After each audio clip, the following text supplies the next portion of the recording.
committee finalizing its schedule so that Mr. Romano can send official notification to the witnesses.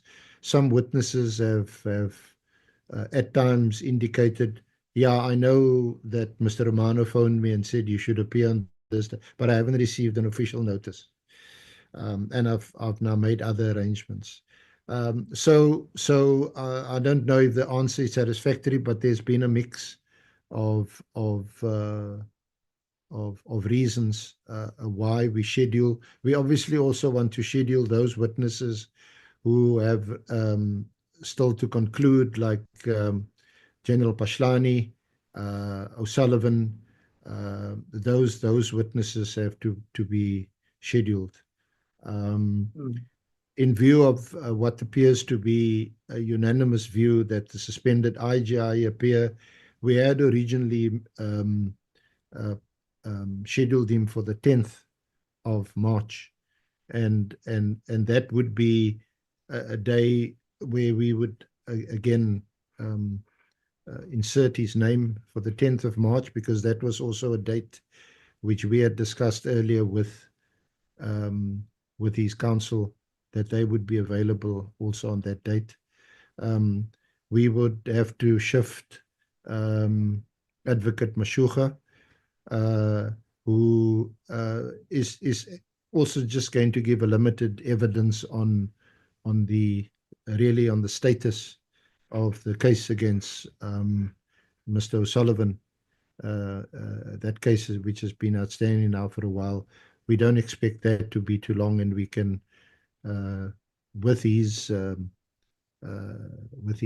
leave and with his consent, fit him in elsewhere. Thank you, Honorable Chair. Yeah, if you remember, honorable members, the committee has said that it has the prerogative to determine the list of witnesses and the sequence of appearance. What the legal team does here is to present a proposal before the committee. And if the committee agrees with the proposal, it does not become the decision of the legal team, but it becomes the decision of the committee. So what it means is that in its deliberations, the committee has that prerogative to say, witness so and so can be in this position or can come on an earlier date or on a later date. Like if you remember when we made the decision that General Mkhwanazi must be the first witness to appear before the committee, and an order of witnesses was agreed upon as to when the second will be General Masemola as the leader of the SAPS, followed by Sibiya, and so on and so forth. So when the legal team has presented a proposal before you, remember that you have the prerogative as the committee to order the appearances of witnesses. Is that adequate, Honorable James? Thank you so much, Chair. Chair, for the sake of progress, I'm going to leave it at that. I mean, we're in the last final push right now. I think we started off well, like you said, where we are determined we're going to have General Mkhwanazi, the National Commissioner, the Minister, Sibiya. We're going to have those people at the beginning. But as things sort of continued, I found that because when they make their allegations and statements are given to us, it sort of highlights names that should appear next. And this is why I'm asking the legal team, how did they identify the appearance of witnesses in terms of the allegations made against them? Because sometimes you would have a witness appearing 2 or 3 weeks later, responding to allegations that were made maybe 3 weeks. At that point, it's quite hard to link all the statements and to keep sort of if I can say, the top 5 people that's been implicated in all of this, at the top of our minds. So I think that is the point that I'm trying to make. I think it's clear to me that there wasn't any method really being applied in terms of we need to pursue these witnesses vigorously, because these are the ones that's been implicated, such as the likes of Mr. Brown Mokgotsi appearing rather late at the end, such as the likes of Mr. Paul O'Sullivan. But like I'm saying, for the sake of progress, Chair, let's leave it at that, and let's continue. But everything else is supported. Thank you. Thank you so much. Let's move to the second item. So the schedule has been accepted. The IGI will be included on the list of witnesses and allocated a date, which the committee will be given a report and will approve it. And the proposal on the consolidation has also been accepted by the meeting. Nicolette, can we take a Chair, hello, Honorable Skosana. I'm sorry to do this, Chair. I just wanted to ask before the matter is closed. I understand that we agreed on the consideration, but these public participation, maybe at a later stage, Chair, I think let me leave this. At a later stage, we have to revisit that because other witnesses still are not in this, and they've been chosen by the same legal team. So I just want to emphasize on that one. Thank you, Chair. At a later stage. They are not chosen by the legal team. Remember, in the last meeting, we have said that a report on public participation should come to the meeting. Nicolette is going to present the report now. And okay, thank you, Chair. She will also clarify the names of witnesses like Chetty that you raised in the meeting. All those matters that you raised in the previous meetings have been recorded, and this presentation is meant to clarify such matters, including Gun-Free South Africa. You remember they are a civil society organization that has made a submission and could not be available on the date that was allocated to them. So as she presents, you will hear that all those matters are covered and the committee will apply itself to the report. I'm going to request that we take the public participation report and the proposal on the framework of the committee report. The proposal is presented before the meeting on how the report of the committee is going to be structured. And the decision that we are looking at from the meeting is to say, we note this framework, allow us, because a framework of the report can be something academic or near academic. Allow us as members and respective parties to go and look at this framework, the introduction, the background, the rationale, everything, and then we will come back with our inputs. I think that is the approach that we are going to request from the meeting. May we have those two items presented?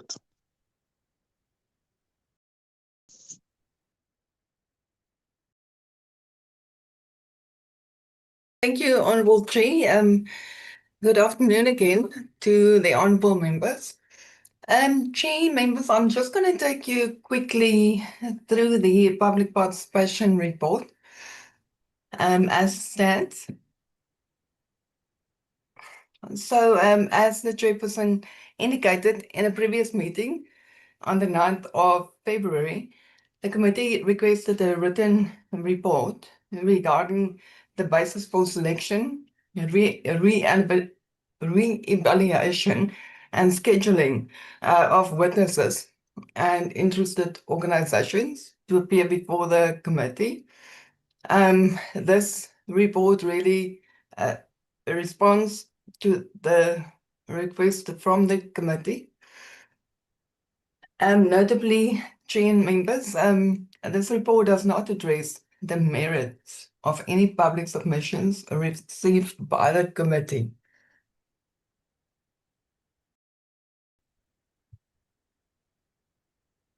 The introduction is really only to set out the process that was followed by the committee and states how public participation is conducted and the importance of public participation in the work of Parliament.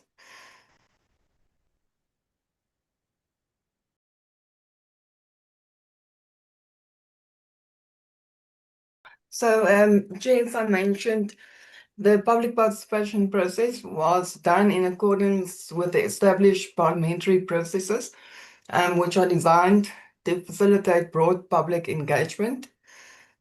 As members know, the call for comment was advertised from 19 September with the closing date of 17 October last year. The advertisement, I've stated here the actual wording that was used in the call for public comment. Gee, I'm not going to read through it, but it's just indicating the requirements of the committee. As members can recall, at the close of the public participation process, the committee noted that only a limited number of submissions were in the submitted format in terms of small statements, and mindful of the need to facilitate meaningful public participation, the committee resolved to consider all submissions falling within the scope of the inquiry, irrespective of whether they were accompanied by supporting documents or submitted under oath. On the 19th of January this year, the committee agreed that its public hearings would proceed on a non-evidentiary basis, thus focusing on lived experience, contextual input, and systemic issues relating to the inquiry.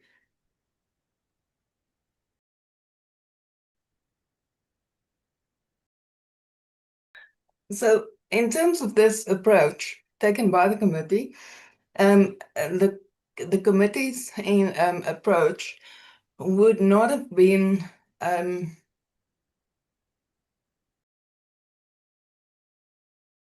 an opportunity for members, for the witnesses to be sworn in and to really have a very substantive engagement with the witnesses.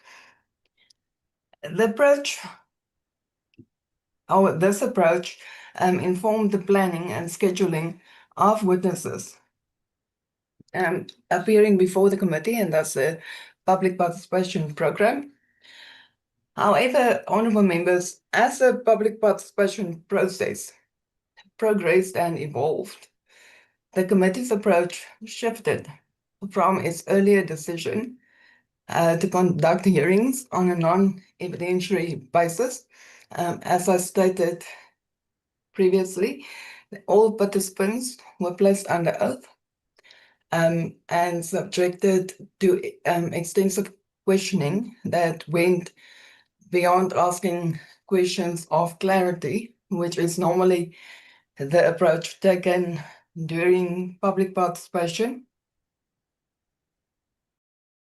Members, as you recall, there were a number of people or individuals and civil society organizations that was identified for public of oral hearings.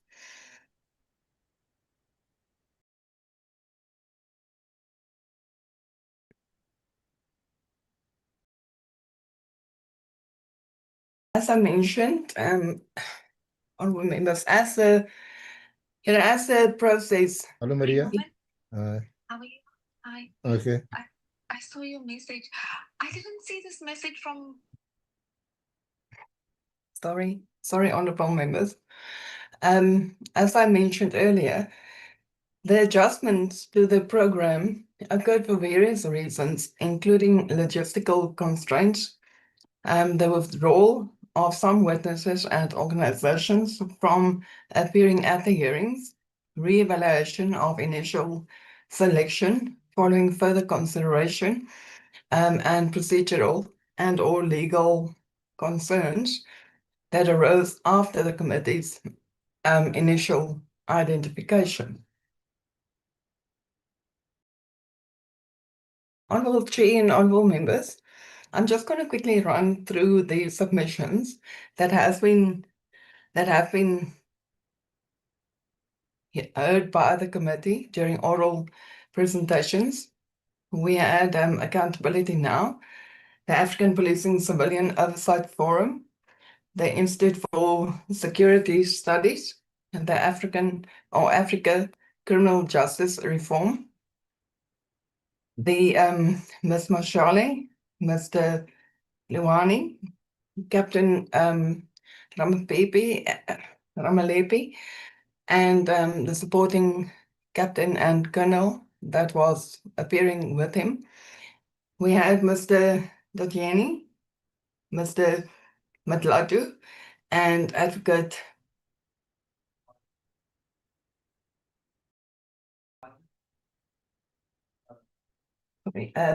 Maki Bula.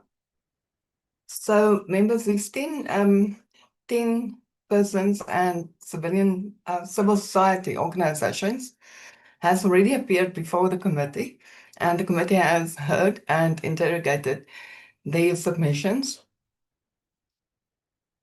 So members, I just want to clarify that Gun-Free South Africa did not withdraw from the process. They were merely not available on the dates that was originally scheduled, and there was some logistical challenges, and the second date that was proposed, the organization had pre-scheduled meetings, which could not be changed by them.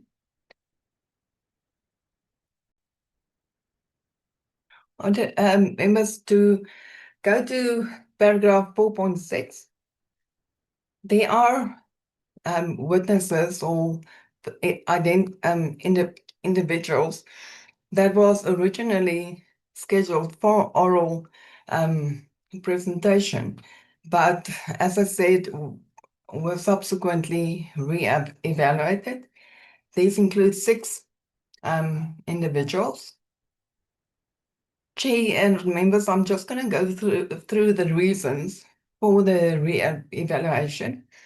Dr. Gordon Rolls, he was initially scheduled, but he withdrew from the process because he cited security concerns. So members, before getting into the reasons for re-evaluation, I'm just putting here the rationale that was adopted for the original selection. There were 2 broad categories, and these are institutions and civil society inputs that provided a systemic or policy analysis. And the second category was based on submissions of first-hand experiences of the thematic approach of the committee. Members, I'm not going to read through the all of the submissions. I highlighted here the contributions from the civil society organizations, including Accountability Now, APCOF, the ISS, and the Africa Criminal Justice Reform. Originally scheduled, the individuals that would have given like first-hand or lived experience submissions were Ms. Mashale, Mr. Luani, Captain Nama Lepi, Mr. Dojeni, and Mr. Madland. And then Advocate Makabula. Members, moving on to the rationale for re-election, members should please note that this is only procedural advice, and the re-evaluation is not based on merit, and whether individuals are heard orally or whether they only submitted written submissions, all of them really remains part of the official record of the committee. Like I said, whether written or oral. Now, the re-evaluation was really based on account of emerging considerations relating to the appropriateness of oral engagement and not on the merit or substance of the submissions.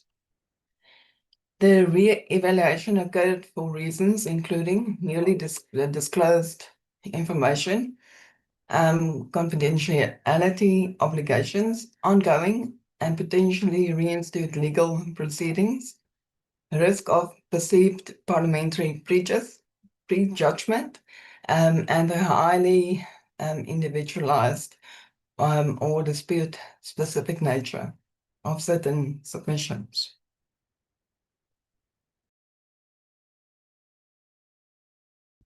The first witness that was identified is Mr. Nhlanhla. He is currently on the witness schedule, and so I presume he has been contacted. He was originally selected because he advanced policy-orientated and systematic analysis. And this was based on the chain of evidence that could be used in the police and how. So he basically indicated structural challenges with the chain of evidence, and that is a key aspect of the committee's terms of reference. So, honorable members, he actually remains quite important for the inquiry. As members can remember, we had Mr. Masukua during public participation. However, during his appearance or prior to his appearance, it emerged that he was a former employee of the State Security Agency, and concerns were raised regarding whether he should actually be appearing before the committee related to possible confidentiality or confidential evidence before the committee. However, I must say that his submission relates to a complaint that he submitted to the Inspector General of Intelligence, and this was done about, I want to say 20 to 14 years after his employment ended with the SSA. And it is not based on classified information. It's basically a complaint that he lodged. However, having him sworn in to give testimony, he might reveal some information that has not been brought to the committee's attention. So that's really a material concern, and that he will be placing himself in a very difficult position, and that he will be in contravention of various security acts. So that is a major concern, honorable members. And again, his testimony can be taken as read. We also had quite a challenge regarding the anonymous witness that appeared before the committee. There was some confusion as to who is this anonymous person. However, members, I want to assure you that the submission that we received from the identified anonymous person, that related to a complaint of irregularity that was allegedly communicated to Lieutenant General Mkhwanazi, and the allegation is that he did not act on the information which linked to the terms of reference in that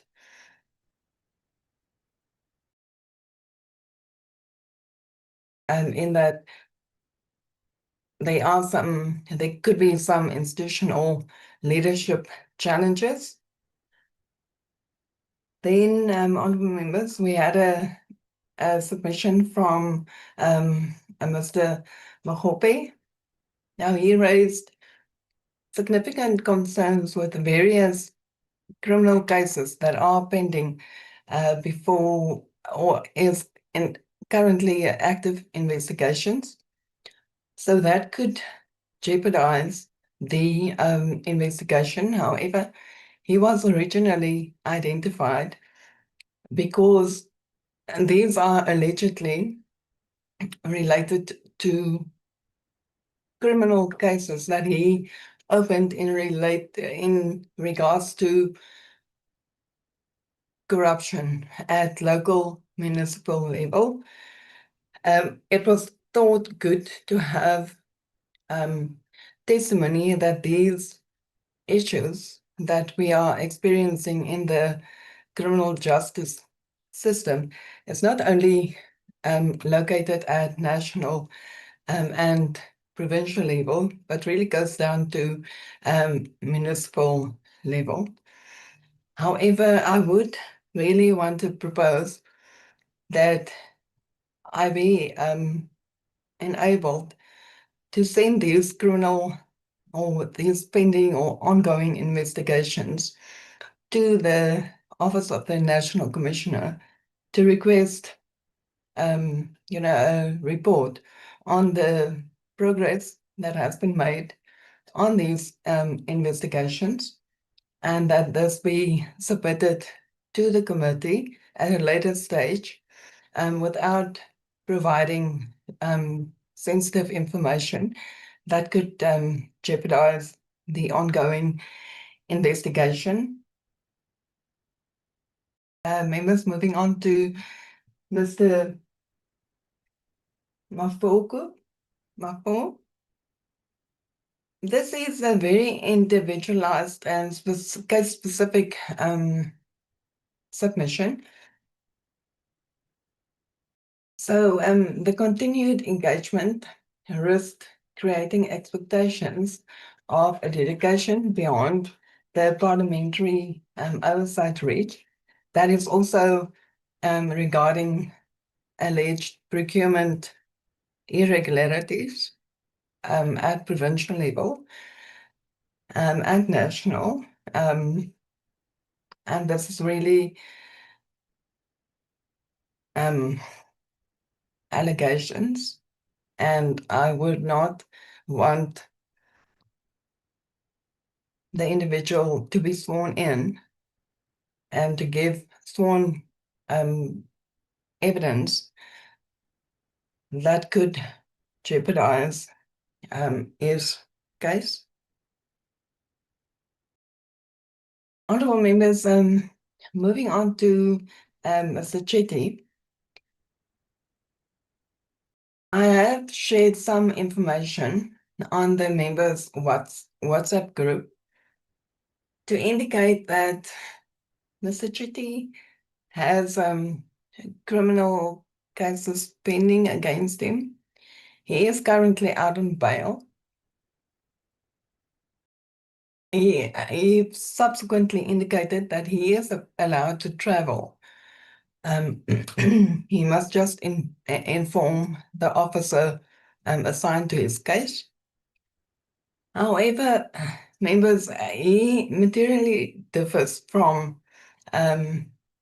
Nhlanhla, and although both are facing criminal charges, the charges against Mr. Nhlanhla is immaterial. Well, it doesn't link to the scope of the inquiry.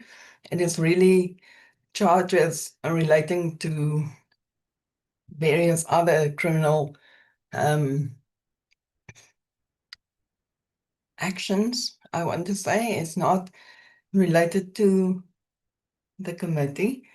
While Mr. Chetty, while his criminal case also not related to the committee, he indicated that he experienced challenges with the freezing of his assets, but he did not indicate the scope. Well, sorry, members, just to jump back. He did experience challenges with the freezing of his assets and alleged irregular procedures by the IDAC. And that is why Mr. Chetty was originally identified for oral hearing. So he, having him sworn in to the committee and giving evidence on really unrelated aspects, it could have it could impact his ongoing trial. And honorable members, it's really just a procedural note, and it is the prerogative of members to further engage on this matter. But from a procedural viewpoint, it will be in the best interest of both the committee and Mr. Chetty to rather not appear, but that his submission will be taken as read. Honorable members, I'm just glancing over the appearance of Ms. Madrala. As members remember, she appeared before the committee as the supposed anonymous witness. However, she was not, as I indicated, the identified anonymous witness. She did not form part of the public participation process. She had a discussion outside the venue, and based on the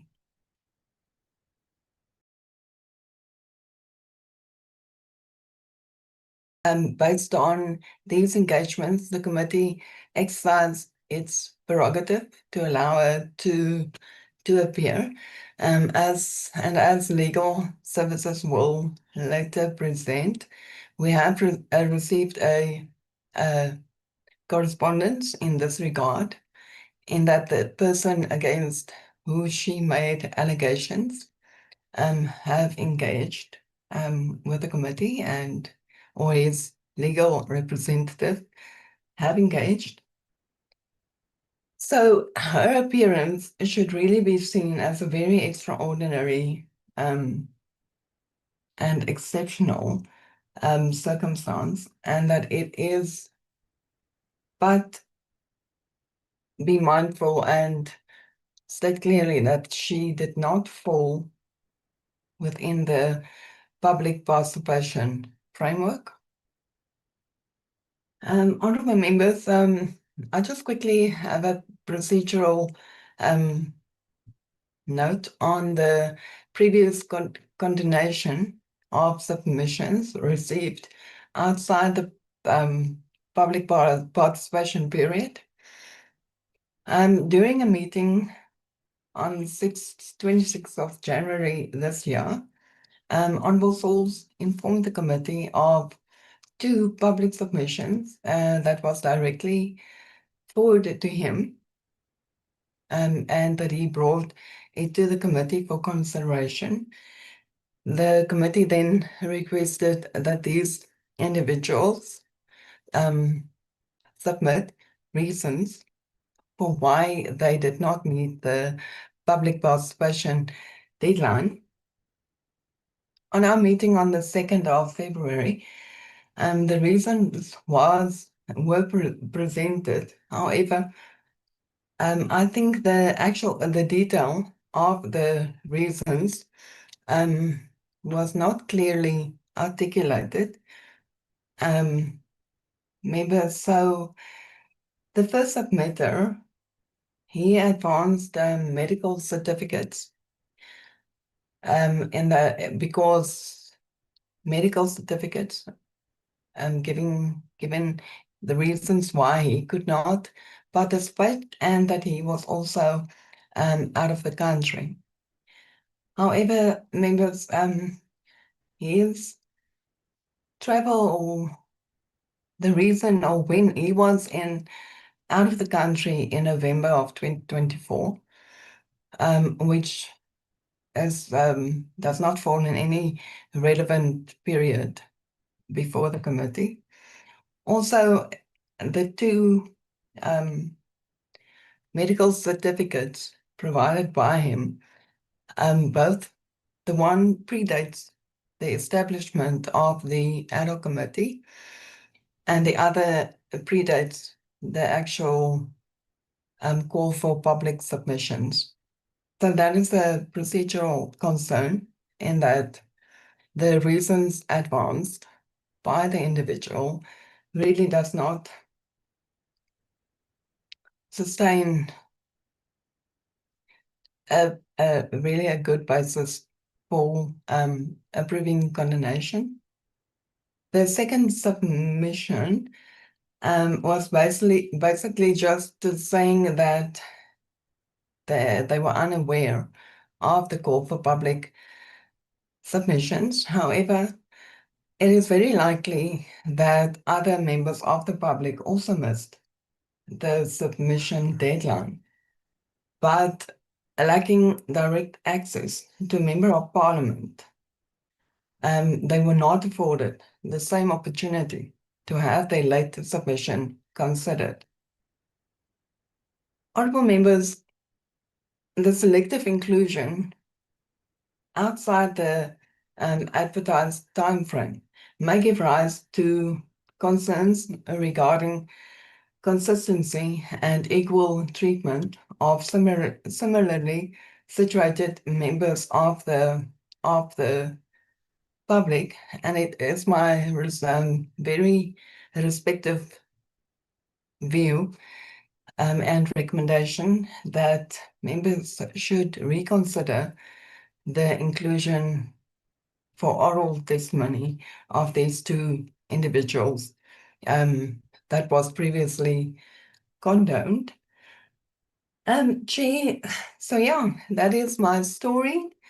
Just to conclude, to say that the submissions were assessed and selected on the basis of relevant systemic value and their potential contribution to the committee's understanding of governance and accountability challenges, rather than a random or selective basis. Chair and honourable members, as the process unfolded, the way in which public participation was conducted evolved quite significantly, with elements of more structured questioning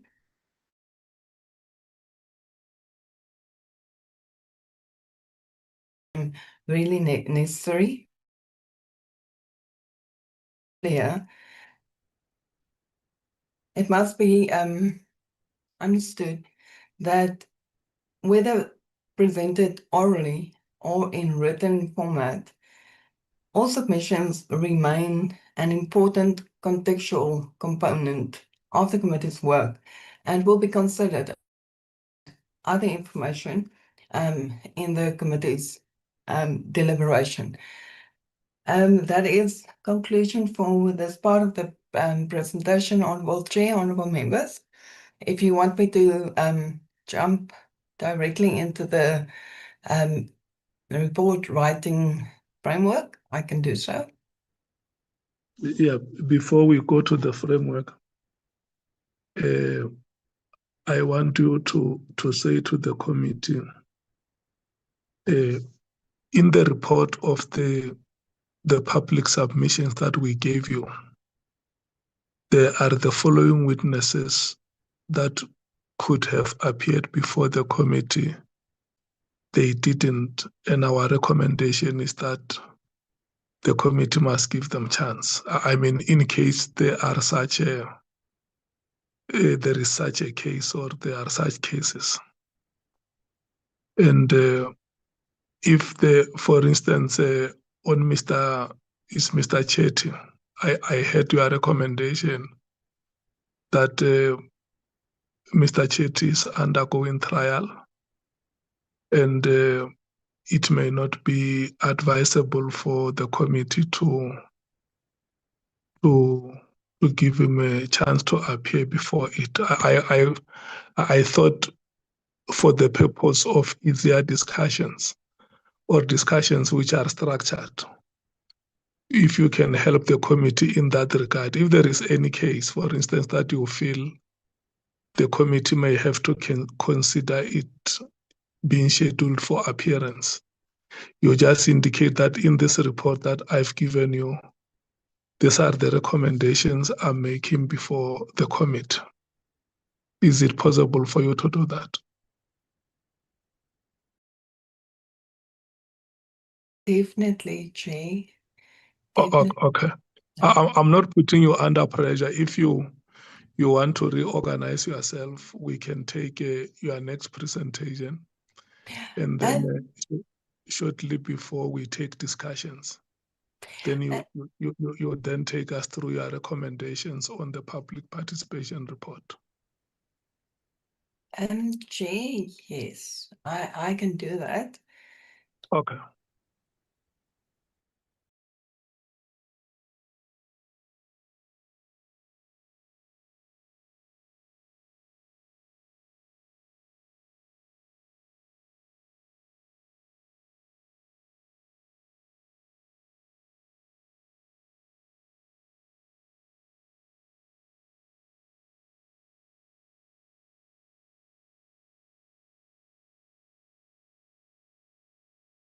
Are you starting with the recommendations, Nicolette, or you want to present the framework for the report?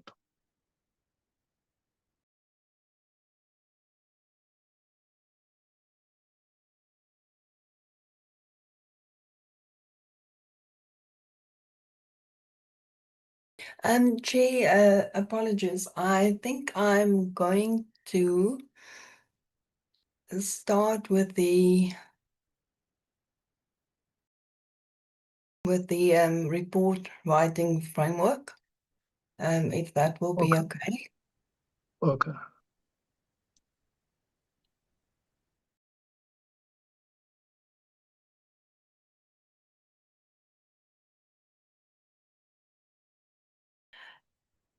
Members, this is really a very short presentation to just to structure how the different support teams to the committee will support going forward into deliberations. We have a separate report structure that is currently developed, and in quite a substantial manner in which the report writing will be structured. It is evolving to some degree in that as we workshop the report, which areas and aspects should be additionally included beyond the scope and terms of reference of the background legal framework.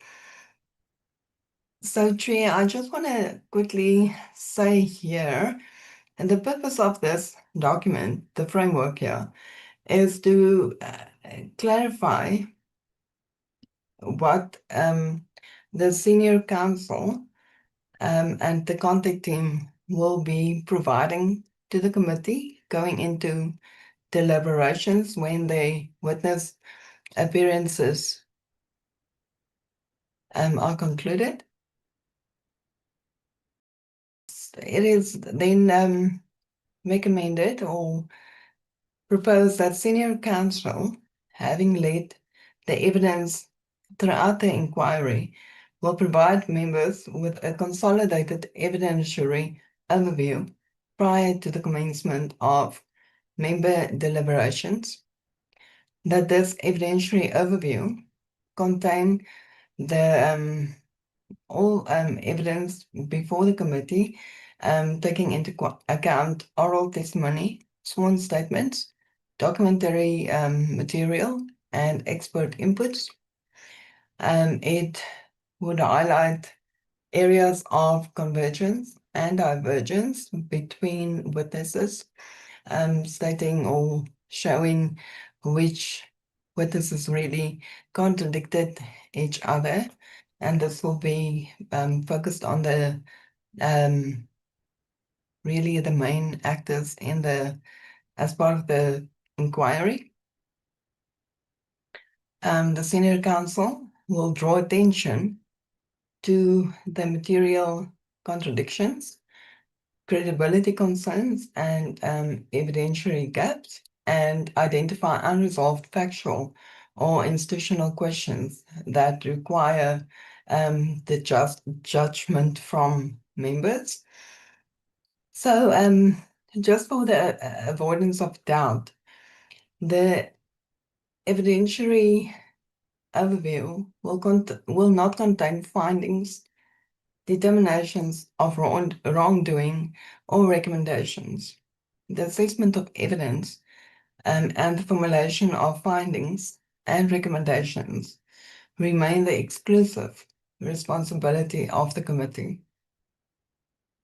Then moving on to the role of Parliament's content team, this is including the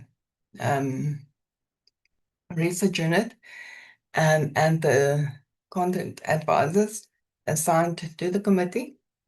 So separate from Council's evidentiary overview, the content team will prepare a thematic analysis report highlighting alignment of the evidence to the terms of reference, identifying governance concerns, and outlining potential parliamentary reform priorities in order to support members during deliberations. The analytic work constitutes part of our formal mandate to support the committee in organizing evidence, structuring deliberations, and facilitating the preparation of a coherent, scope-aligned report. Honourable members, in undertaking this function, the work will be descriptive and organizational in nature, ensuring that evidence is structured without preempting findings, that is aligned to the terms of reference and the anticipated structure of the committee's report, and it is intended to support deliberations and report writing. So this document naturally does not assess credibility, resolve contradictions, or express evaluation judgment. The role of the committee, as members know, I'm just stating here, is the exclusive constitutional function of members of Parliament. During the stage or this phase, members will weigh and assess the evidence, evaluate the credibility and significance, determine findings, observations, and recommendations, and exercise parliamentary judgment in fulfillment of the committee's oversight mandate. So members' deliberation are informed by the evidence placed before the committee, the consolidated evidentiary overview presented by senior counsel, and the analysis report from the content team, as I mentioned earlier. Then naturally, members also use any other resources and documents to their disposal, including, as senior counsel mentioned, the transcripts of meetings. So, honorable members and chairperson, just in terms of this sequencing and interrogation of process, the evidence laid before the committee through witnesses and documentary material, members engage with the witnesses on their testimony. Senior counsel presents a consolidated evidentiary overview. The content team submits an analytical report. Members deliberate and determine findings, observations, and recommendations. The content team then draft the committee's report reflecting the outcomes of deliberations, and naturally this will be guided by members of the committee. The committee then adopts its report for tabling before the National Assembly by the end of March. Apologies, it should be the 27th of March, not the 31st. So I just want to give clarity on the distinction between the evidentiary overview and the committee's report. The evidentiary overview prepared by senior counsel and the committee's report serve fundamentally different purposes. The evidentiary overview produces the evidentiary record for prior to deliberations, and the committee's report represents the collective judgment of members adopted by resolution and contains the committee's findings, observations, and recommendations in the exercise of Parliament's oversight authority. Honourable members, that is it from the reporting framework. But like I mentioned earlier, the actual report framework is under development. It is in a very advanced stage. So yeah, members can rest assured that it is receiving significant attention. Thank you, Chair, members.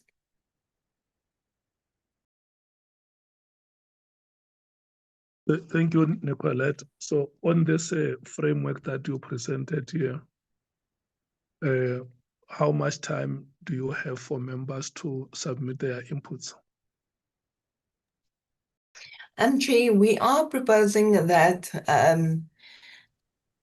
directly post the witness appearances, the committee goes into a phase of deliberations, and based then on the deliberations, the report will be based on this to ensure that all the the concerns and matters raised by the committee are included, and then will flow into deliberations on the key findings, and then naturally the recommendations. No, I mean on the structure of the report. Oh, sorry, Chair. Apologies for that. Not the substantive matters. Let's say on your structure of the report, there is an honorable member who feels that there is one thematic area that they believe must be included on the structure.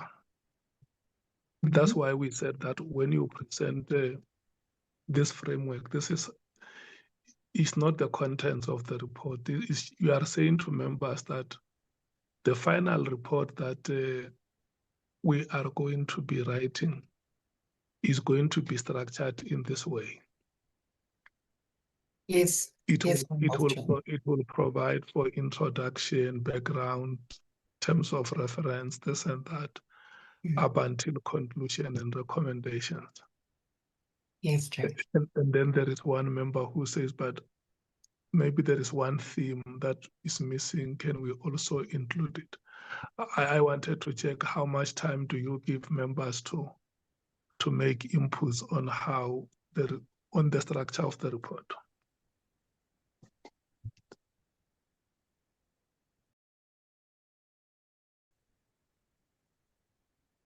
Chair, let me ask you rather to be led by the committee, in that what time frame would the committee be comfortable with? We will be able to deliver, but currently, as we stand now, it is very difficult to provide the information that is requested, because we are not completely sure what the deliberations will focus on during. Yeah, I heard you when you started the presentation. You said this framework is evolving. I think it's a point that members can take home to understand that as it stands now, it may be difficult to say this is a solid framework depending on the nature of evidence that comes in the upcoming proceedings. But for now, with what we have gone through, your proposal is that the report must be structured that way. So members must note the report, the structure, go and look at it. If there are any inputs that they want to make on the structure, they can make those inputs. But that does not preclude that if they have submitted their inputs, if something comes up in the proceedings that are yet to happen, they are not allowed to make further submissions. It's something that is evolving, like you say, from time to time. If members pick up something that a theme or any other important issue that they think may be one of the topics in the report, they are allowed to make such submissions. Am I representing you correctly? Definitely, Chair. The analytical report that will be produced by the content team will also be, I think, very helpful in identifying what has been, according to our team, the most material areas that was covered by the committee during deliberation or during evidence. The plan is that we submit that report, because it is updated as we go along, that this be provided to members within 3 days. 3 days of the conclusion of evidence before the committee. It is quite a substantial document, because it summarizes the key points made by all the witnesses, identifying key governance concerns, and then also key identified reform priorities for Parliament. But Chair, I think that will really assist if members can have a look at that, and based on that also please give input on how that is structured. Okay. And then do you want to go back to the recommendations on the public submission report before we rotate for discussion?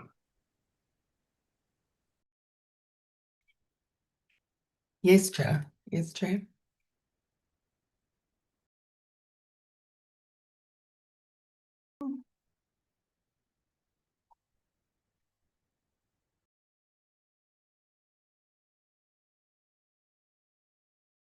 Yes, you can go ahead.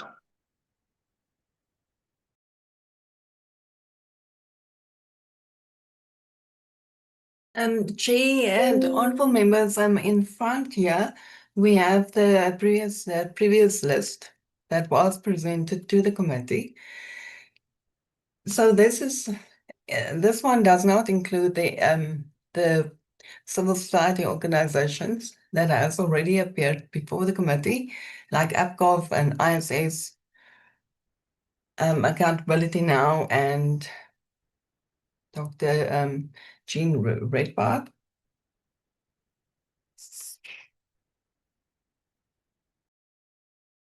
What we see here, honorable members, is the names highlighted in yellow as the persons that we are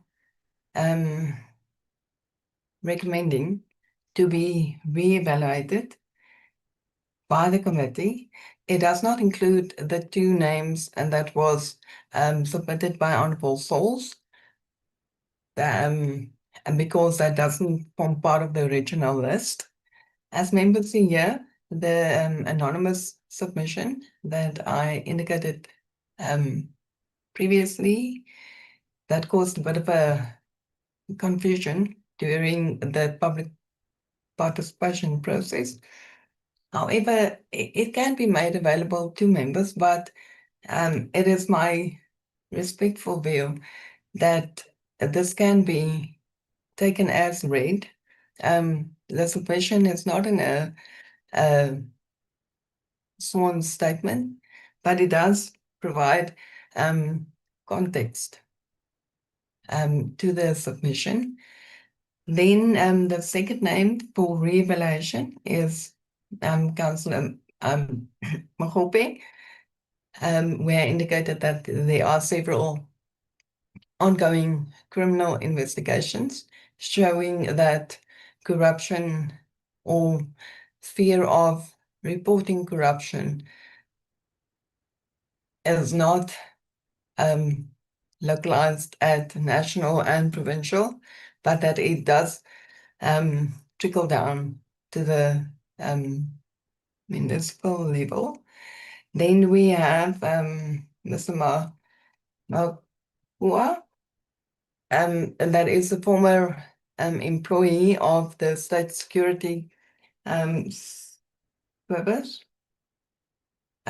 which we were advised rather not to take because we are uncertain as to, or it is feared by the team, by us. The SJ did not say this, I must be on record. They did not say what I'm saying, but it is a procedural concern that the individual could speak to information that is classified, which is a risk for the committee. Then Mr. Mkhwanazi, he is also a very individualized case, showing that corruption is really rife in all divisions of the police. And then Mr. Chetty, that we have discussed, and Dr. Rolls, that withdrew from the process. So, also, I just want to mention in terms of the civil society organizations,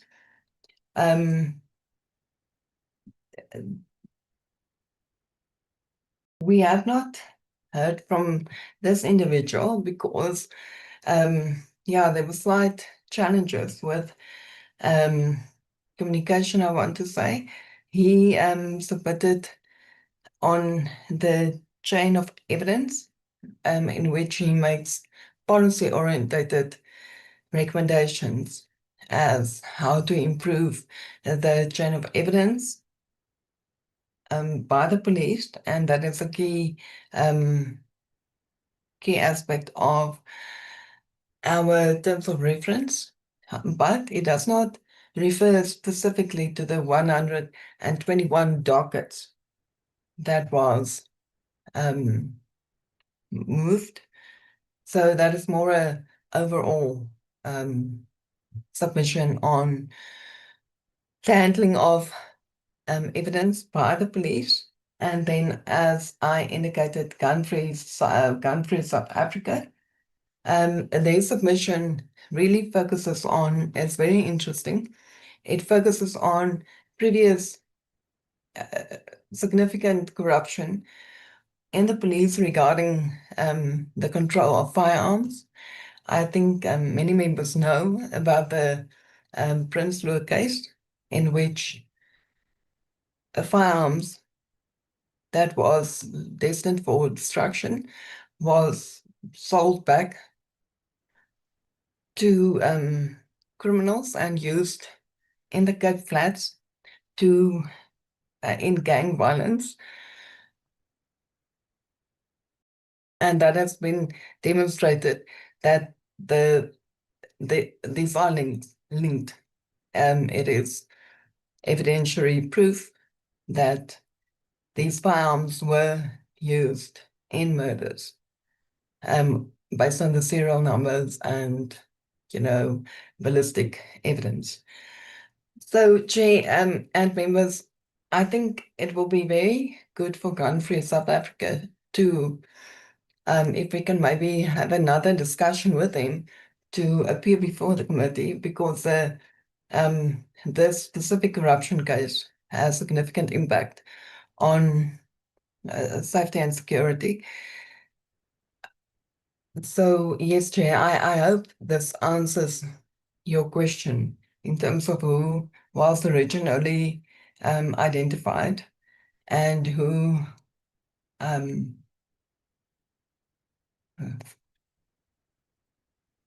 Okay, so you are recommending Gun-Free South Africa for the specific reason that you have mentioned, for them to be considered for appearance.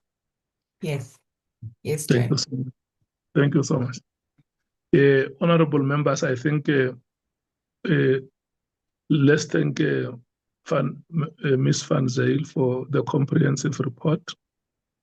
The report on public participation has been very comprehensive, and the recommendation, one outstanding recommendation coming from it, is that there are significant matters that are being raised in the presentation of Gun-Free South Africa, which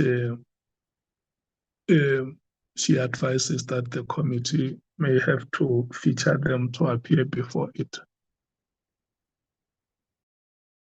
And with regard to the structure of the report, the structure is made available for members to afford themselves time to go through it and make inputs. And members are not limited in terms of their inputs, because what is fundamental is that the structure of the report is evolving, given the dynamic evidence that will always be presented before, the dynamic nature of evidence that will always be presented before the committee. Those are the recommendations that are being circulated before you, and any other matters that members would have picked from the report and will want to bring them for discussion. Thank you. Can I start the rotation? The ANC.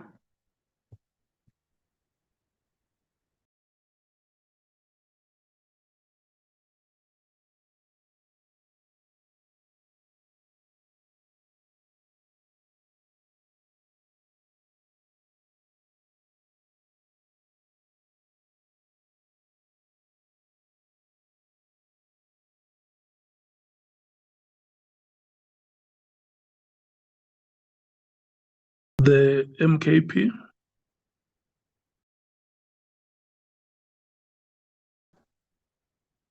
Thank you, Chair. I'm not sure, Chair, whether we must respond on what Nicole has spoken about. Yes, I'm rotating to you to hear whether you support the recommendations she is making and whether you have any other matters that you want to raise emanating from the report. Indeed, Chair. I think some other information he gave us is misleading. One, I'm going to, in fact, correct the secretariat that the last person, the public participation person, is the name as well is wrong. I think we will start there. Kitchen Chetty, there's no Christian Chetty. That's number one. Number two, the affidavit of Christian Chetty. I mean, initially we were told that there was a problem of locating him. His phone, he was nowhere to be found.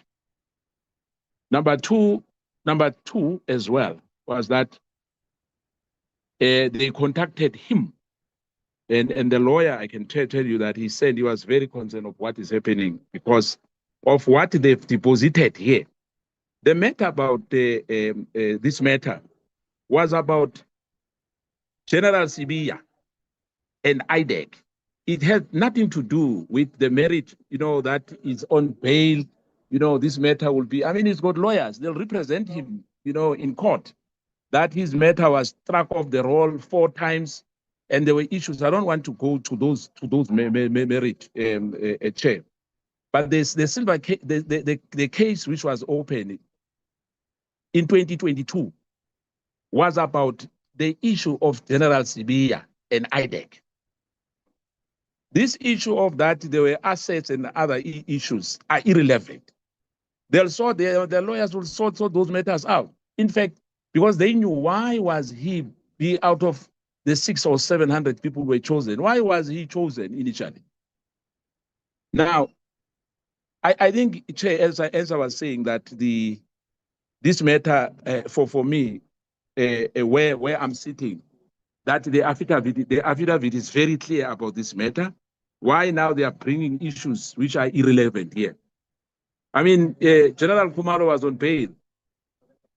Matlala is still in custody. What is your suggestion? My suggestion here is that this matter has got nothing to do about these issues which we were told by Nicole. The affidavit is very accurate here about what is the issue. It's a judicial system, magistrates, prosecutors, and curators who are working. You suggest that the witness must be made to appear before the court. Yes. So that's my suggestion. And able. Yes. And able. Yes. You are saying that on top of the recommendation that Gun Free South Africa be featured, you're also adding the name. Is it 1 or 2 more witnesses? For me, I'm not even adding the Gun South Africa. I'm talking about Abel and Mr. Chetty. Okay, it's fine. We will rotate that and hear what the members are saying. Members, I think you have heard the recommendations from Ms. Van Zyl and further recommendations that Honorable Skosana is making. The Democratic Alliance. Chair, thank you. Firstly, I would like to welcome the report by Ms. Van Zyl. Thank you for that. Chair, I tend to agree that we need to protect the integrity of Parliament. It's important that the process is also respected. All of the relevant dates and everything were communicated timeously. All the relevant advertisements were done. So I don't see any reason for anyone to have really submitted anything after that time. And therefore, I also think that we actually don't have the luxury of time to just continue inviting unnecessary people. I don't want to cause offense to anyone, but somewhere we need to start drawing the line to get this process to a point of completion. Thank you, Chair. Thank you so much. The EFF. Thank you, Chair, and thank you, Nicolette, for the comprehensive report. Chair, we just must have it noted that the issue that arose for us to get this detailed report, at no point did we say that we are going to accept submissions with no evidence. The issue here was that we were turning away submissions because they did not give a written, a sworn or a written statement or a sworn written statement. So we said the same way that we are assisting other witnesses, these witnesses must be assisted in going through what it is they are saying they want to tell us. Like how we are assisting witnesses now to do their sworn statements, that must be the same way. We must deal with the public participants and also on compiling their evidence. So the issue there was that we were just excluding people because they didn't give us a sworn statement. So that must be clear. It can't be that we changed gear in the middle of it. We've never ever said that we wanted anyone to appear before us without a sworn statement. We said that they must be assisted. So this is why we are here now. Then the second issue arose that we have this report was because the evidence leaders were saying that they were not getting the sworn statements in time.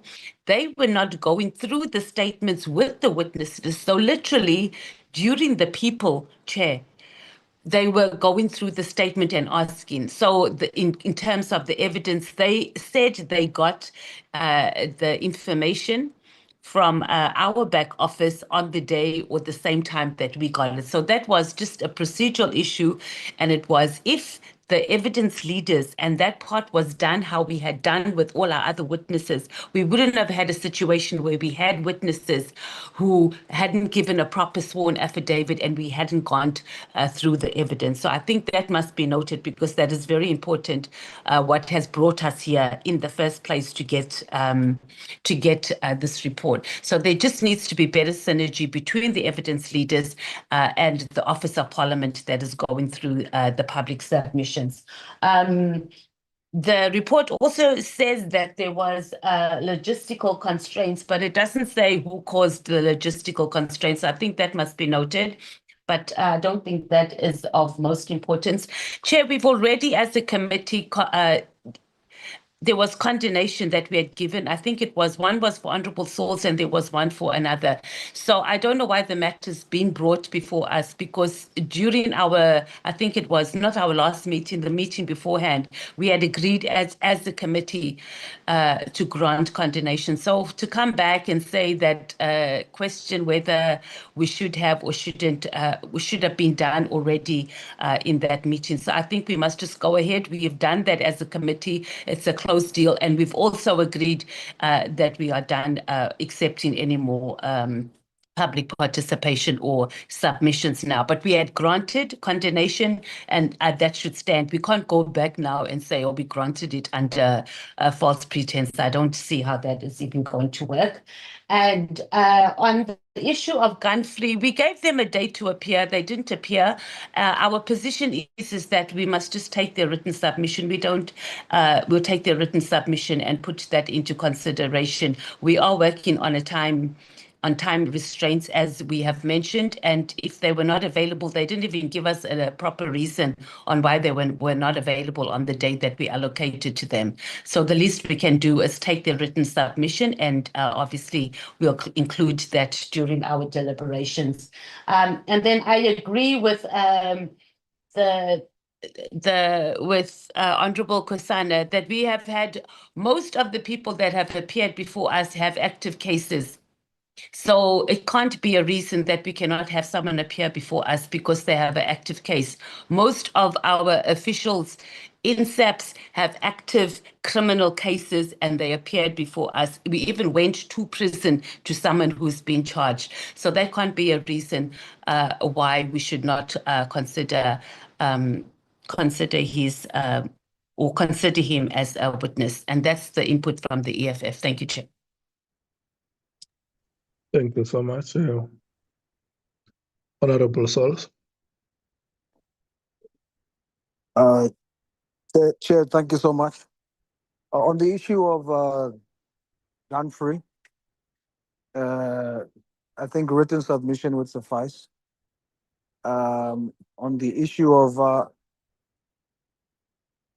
the witness that was suggested by or brought forward by Honorable Kosana, I agree with him on that. If our focus is on aligning with procedure, then nothing stops.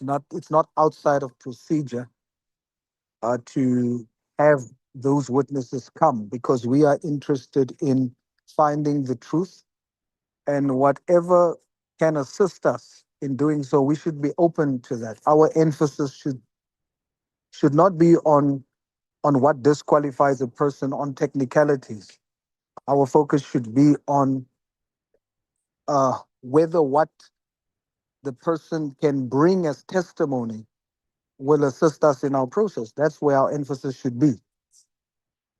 Which brings me to the fact that the report by Ms. Van Zyl, as she presented, gives the impression that the committee is inconsistent in our approach with public submissions. I vehemently disagree with that. We didn't shift goalposts. We were very clear about accommodating the public submissions and the support that they must receive. And even oral evidence on their experiences might become evidence on what our terms of reference has mandated us to investigate. So I think that is wrong on the part of the legal team there. Then on the proposals that I've made, I must state very emphatically that it's a direct misrepresentation of the facts. The whole of Section 8. I will zoom into Section 8.8. The issue of the members of the public in question, that they have direct access to me, and that's the reason why they were able to get their issues submitted. That's not how it happened. How it happened was that the sergeant in question, he wrote to the Parliament legal team. He spoke to Bonani. He was called by Bonani and rejected without explanation. So I was not the first point of contact. And then he wrote an email to my official email that the whole of South Africa has access to because it's public. So it's my work email. So there was not some special arrangement. And as a public servant, it is my duty of oversight to then inquire from the committee and for us all to look into the merits of whether this testimony should be considered. And I did that. And ultimately we decided that indeed it is valid and they should be considered, and a condonation was given. Similarly to Ms. Dimi, they had reached out to media and different people for years on their matter. They did not know about about our deadline. And I merely just read the emails as it was sent. And the committee gave a condonation. Out of desperation, not privilege, They didn't even send me on my work email. By chance, I looked at my messages on TikTok and I saw a message by them to me by chance. And again, as a public servant that is interested in finding the truth, I then responded. And that's how I then brought this to the committee, and the committee decided to condone. Lastly, 8.5 is a clear misrepresentation of facts. They saying, Ms. Van Zyl and the team is saying that there is no record of the claim that the sergeant was mentioned in Mr. Matlala's testimony. Indeed, his name was not mentioned. But in Mr. Matlala's testimony, he said that he was sent to go and negotiate with someone to drop the case. No name was mentioned. That person then comes after the testimony and says, I am that person. Now, for the legal team to reject him first is questionable. When it came to me, in the interest of finding the truth, I thought it was important. If we are after evidence, here is someone that says, I heard the testimony and I want to come and talk about that because that is me whom the witness is talking about. How do we reject them? It is quite hypocritical if we're going to reject it when we are now saying that our framework of report will be evidentiary. Here's evidence or alleged evidence, potential evidence. We must be able to hear it. And that was the motivation. It was not special treatment or special access. It was a drive for the truth. So I wanted to make that very clear. And I will rest there, Chair.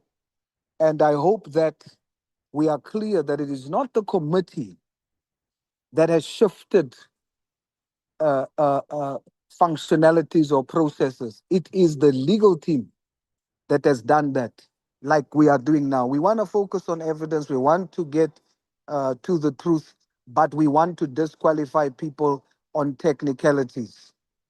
And so I don't know these people personally. I just played my role as a parliamentarian and a member of this committee, and because I want to ensure that we maintain the integrity of this committee. So we should uphold the condemnation for these members and not be hypocritical in our approach. Thank you, Chair. Thank you so much, Honorable Solf. Honorable Vessels. Thank you, Chairperson. Let me also welcome the presentation and the work that has been done in that regard. Chair, I want to echo the sentiment expressed earlier that we should move towards conclusion. And although we should do everything in our means to get to the truth in this investigation, it will never be possible to get all relevant evidence in front of us. There will have to be a point where we say that certain issues will have to be referred to portfolio committees and other committees of the National Assembly for further investigation and further scrutiny. Having said that, Chairperson, I also agree with other members that said that gun-free South Africa should rather just be considered with regards to a written submission. And I also do agree we did condone certain witnesses as referred to by the Honourable Souls. Yes, and I don't necessarily think we should reevaluate that. We did make a decision, but that's my opinion. Thank you, Chair. Thank you so much, Honorable James. Thank you, Chair. We welcome the report, and I also support the view and input of the DA. Many of these challenges that we're speaking about it now, we've already agreed on it. Thank you, Chair. Thank you so much. What is that name again, Honorable Skosana?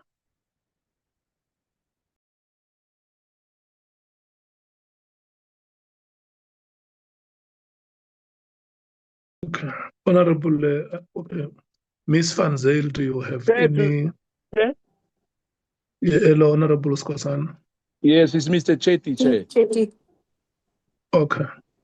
Thank you. Ms. Van Zyl, do you have any comments you want to make before I summarize the discussions? Chair, thank you. I'm covered. Thank you. Thank you so much.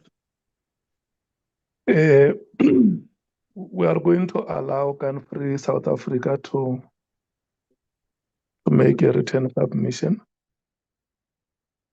And we will include Mr. Chetty on the list of the witnesses. That is the general feeling of the meeting, that Mr. Chetty must be included.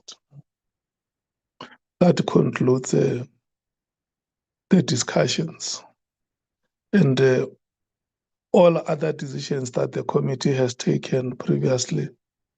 The committee takes ownership of those decisions. They were taken in committee meetings where all of us were present, and there is firm ownership that is established on those decisions. Can we move to the item on correspondences? Is it you, Telana, again, or is Mr. Tejana? Oh, Mr. Tejana, how are you? The correspondences are five, isn't it? I think about 6, Chair. I think about 6. Yeah, can you take them? Let's how far can we? Just can you take them? Can you take them? Can you take them 3-3? Yes, Chairperson. Look, I think let's start with the letter from Weber Wenzel, dated the 11th of February, 2026. Chairperson, my colleague, Ms. Nicolette Van Zyl, has touched on this. If you look at paragraph 7 of a public participation report to the committee. Chairperson, what happened here is that we are dealing with the testimony of Ms. Pelati Machangola, which was given to the committee on the 4th of February 2026. Chairperson, the witness in question was a walk-in. In other words, Chairperson, it was not a question of we were dealing with someone who had been initially selected to be part of this process. I think, Chairperson, through your benevolence, when she interacted with you, you then deemed it fit as a public representative to allow her to speak. But the nub of this correspondence is that harm was visited allegedly on Mr. Themba Mkhwanazi. And Chairperson, we have been informed that Mr. Themba Mkhwanazi is a corporate executive of note. And he is currently establishing his own business, is involved in various commercial transactions, and is frequently asked to apply for non-executive directorship positions. So the issue which his legal representatives are raising is that his professional reputation and credibility are of paramount importance to him, both professional and personal.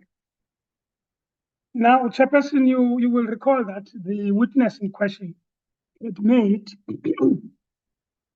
various allegations against Mr. Mkhwanazi, which even the committee members, including yourself, Chairperson, Honorable Sols, Honorable Nomvalo, Honorable Kosana, when you began to interact with his statement, it was very clear that even the presentation that he was making was entirely outside of the scope of the committee's mandate. And I think, Chairperson, I don't have to go to directly in terms of what you said, what Honorable Nkosana said, what Honorable Sol said, and what Honorable Nombaro said. But I think that sums up the testimony of the day, to say that you had someone here who was just here on a frolic, engendering or protecting or ameliorating his personal interests, which had nothing to do with the committee's terms of reference.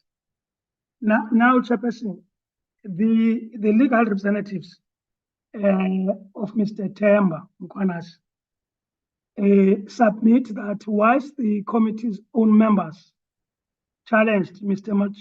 Machaola's credibility, and the chairperson ultimately concluded she had abused this platform. That's what you said, Chair. This does not undo the reputational harm caused to Mr. Mkhwanazi by allowing these allegations to be made and recorded in the first place. So, Chairperson, you will see that they raise a lot of procedural irregularities, from failure to properly screen the witness, to failure to require a sworn written statement in advance, failure to confine testimony to matters within the scope, and allowing defamatory allegations to be made before administering oath. So there is all those things, Chairperson. But at the end, Chair, what they request this committee to do, they are requesting this committee to, at the next public hearing, Chair, which is tomorrow, to issue the following statement. And I quote, the committee records that a witness appeared before it on 4 February 2026 and made allegations against Mr. Themba Mkhwanazi. The committee further records that these allegations were not verified, were unsupported by any credible or admissible evidence, and were found to lack any evidentiary foundation. The committee acknowledges that the allegations fell outside the scope of its terms of reference and did not relate to any matter properly before the committee for investigation or determination. Having considered the matter, the committee records that it does not consider there to be any basis to believe that the allegations made against Mr. Mkhwanazi have substance. In these circumstances, the committee expresses its regret that the allegations were made and recorded during its public proceedings. The committee recognizes that the public nature of its proceedings may have given unwarranted credibility to untested allegations and may have caused harm to Mr. Mkhwanazi's reputation. The committee accordingly issues this statement to correct the public record and to make clear that the allegations should not be relied upon for any purpose. Further to that, Chairperson, they request that same should be provided to Mr. Mkhwanazi with a written letter to the same effect, in other words, with the same wording. And lastly, Chairperson, the committee must ensure that any published transcripts or records of the proceedings include a prominent disclaimer or note indicating that the allegations against Mr. Themba Mkhwanazi were unsubstantiated and outside the committee's scope. Chairperson, our view is that we think that the remedy that they are seeking from the committee is an appropriate one. And we think, Chair, that it is proportionate. But Chairperson, regarding whether you agree with us, we are in your hands. But Chairperson, maybe to quote from one sage man who once said, there is no way to peace. There is only peace. Thanks, Chairperson.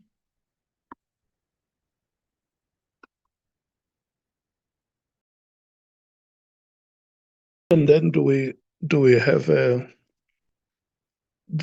letters from the, is it Media 24? Are they seeking similar remedies? Also, sorry, Chairperson, not quite, Chair. So the News 24 one and the Daily Maverick one, all they are saying, Chair, and I refer to them as out letters, all they are saying, Chair, is that the committee should put their side of the story to General Pahlane, given that General Pahlane will be taking the stand on Thursday and Friday. And of course, if General Pahlane cannot adduce evidence to that effect, then General Pahlane must retract those statements or apologize. Failing which, Chair, of course, you can't force someone to retract or apologize. The committee will make its own judgment when the time for compiling the report is upon it. So that's the slight difference, Chair. So regarding those ones for News 24 and Media 24 Chairperson and Daily Maverick, the relief is that put our version before the witness, and of course the witness must adduce evidence to that effect. And of course, if there's no evidence adduced by the witness must retract and apologize. But as I said, Chairperson, the committee will make its own judgment when compiling the report. Thanks, Chairperson.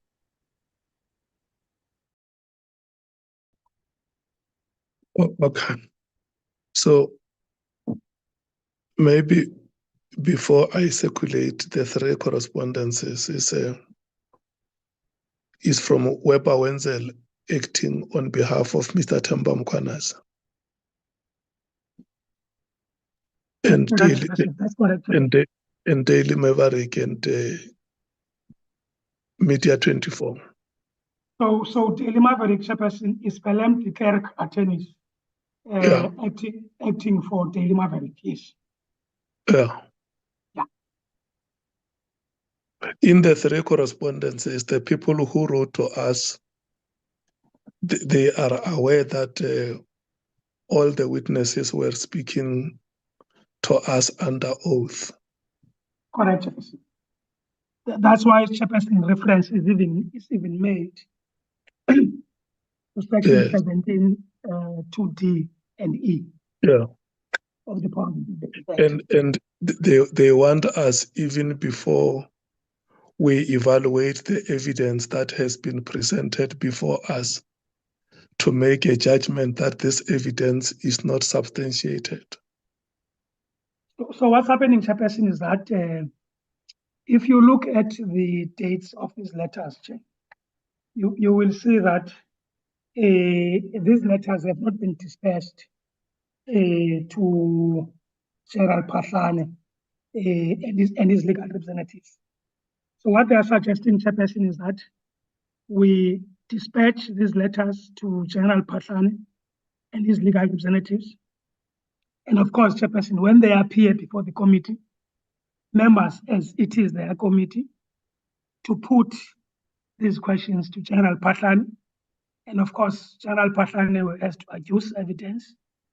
And as I've said, Chair, if he fails to do so, as it is in the discretion of the Chair and the committee, he must be asked to retract and apologize. And I would imagine, Chair, that some of the witnesses would not take that route. Yeah. And therefore, Chairperson, we leave it to your judgment as the committee when you are evaluating General Pahlane's evidence. Do we have the right to amend or cancel, erase the evidence that a witness has presented before us? No, Chair, that's not the request. The request, Chair, is that, let me just be practical.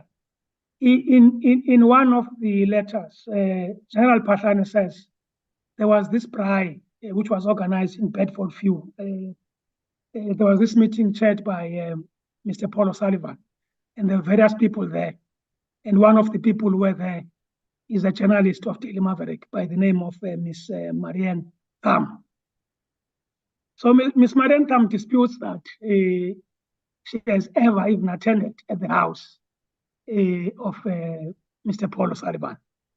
So the issue, Chair, is that just on that segment of the evidence. So the issue is that General Pahlane must be challenged by this committee to adduce evidence And of course, Chairperson, if he doesn't have it, then it's within the committee's discretion to request him to retract and apologize. And of course, Chair, if he doesn't, without having accused evidence, then at the end, when you are evaluating his evidence, you will make a judgment call. Thanks, Chairperson. Yeah, because you know where I stand. Let's say Media 24 or Daily Maverick or Mr. Nhlanhla Mkhwanazi themselves. If there is any evidence that has been presented before us as a committee, they cannot write to us and say that evidence must be disregarded.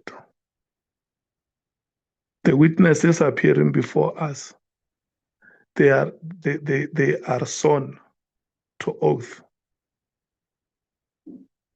What they should say themselves, because there are stated principles in law, before I circulate to members for discussion. There are stated principles in law that both versions of the story must be heard without even us inviting them. If they are indeed worried, they could have themselves made written submissions to say this is what we know about ourselves. But for them to write to us and say, ask Phahlane the following questions, we can't do that. And I don't even think that they could be right in their own senses to direct us what they must do. If they have issues with Phahlane, they can raise those issues with him. If they have issues with Mrs. Majaule, they can raise those issues with her or whoever has appeared before us. But for them to write to us and say they want us to get a witness to retract certain statements that a witness would have made, that is inappropriate. The relief they seek is inappropriate. And there can never be any judgment that we make without any written submission from them. If they want to state a case to say, no, we have heard the following allegations that have been made against us or against our client or against our associate. To our knowledge, we depose here in this affidavit that this is what we know or this is what we do not know. And the committee will make a consideration. The committee has never got to a session where it considers its report. But if every day South Africans or juristic persons are going to write to us to say, Nhlanhla said this about me in the meeting, and the committee must make him to retract, or the committee must make him to apologize, or the committee must write to Nhlanhla Mkhwanazi and tell him that the record that was made on that day by Ms. Majaule, that the record is not substantiated. I don't think that is procedurally fair. But let me rotate to members and hear what the members are saying. The African National Congress.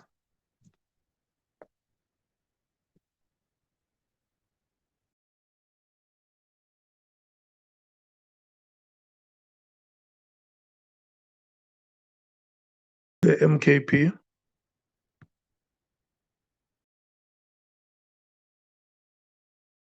Thank you, Chair.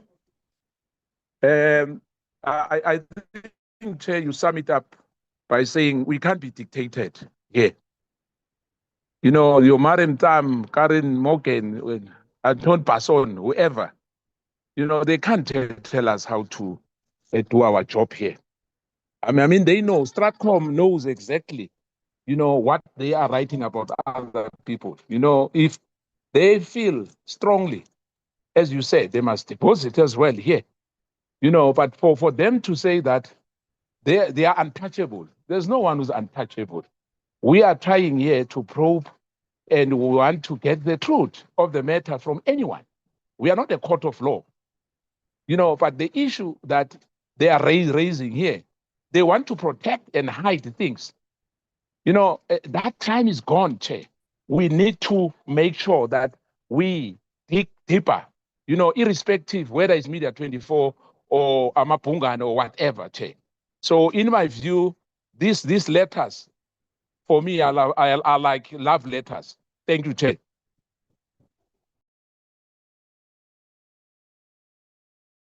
The Democratic Alliance. Thank you, Chair. Good afternoon. Chair, I disagree somewhat with the views stated previously. These are letters asking us to ask the witnesses when they return to present evidence. We should be asking our witnesses to present evidence, and a lot of people have said a lot of things. They're purely hearsay and has no evidential value. So there will be no harm in asking the witnesses to produce evidence. It's not for us to ask them to retract, but certainly it is for us to ask them to produce evidence, and if they can't, then we'll draw our own conclusions from that. So I see no difficulty in asking them to produce evidence. Thank you, Chair. The EFF.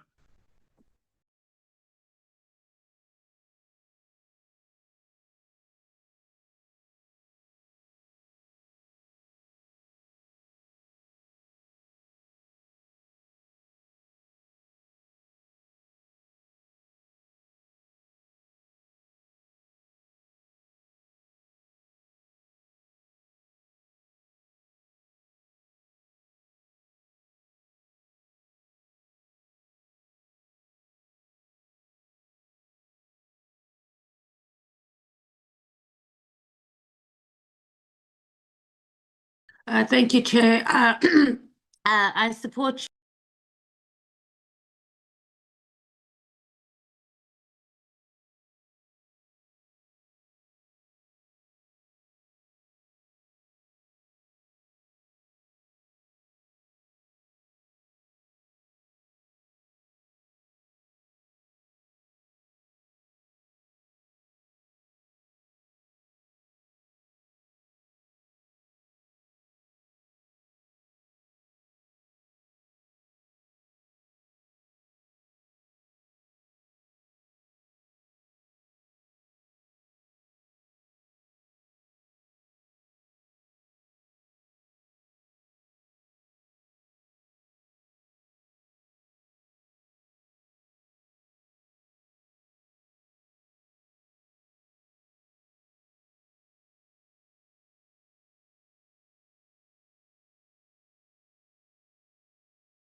discretion, the exercise of your discretion to allow the member of the public to provide evidence, to portray it as negligent, number one, and then to make it look like because of such a negligent act, the result is that we had a witness that was concluded not to have been credible.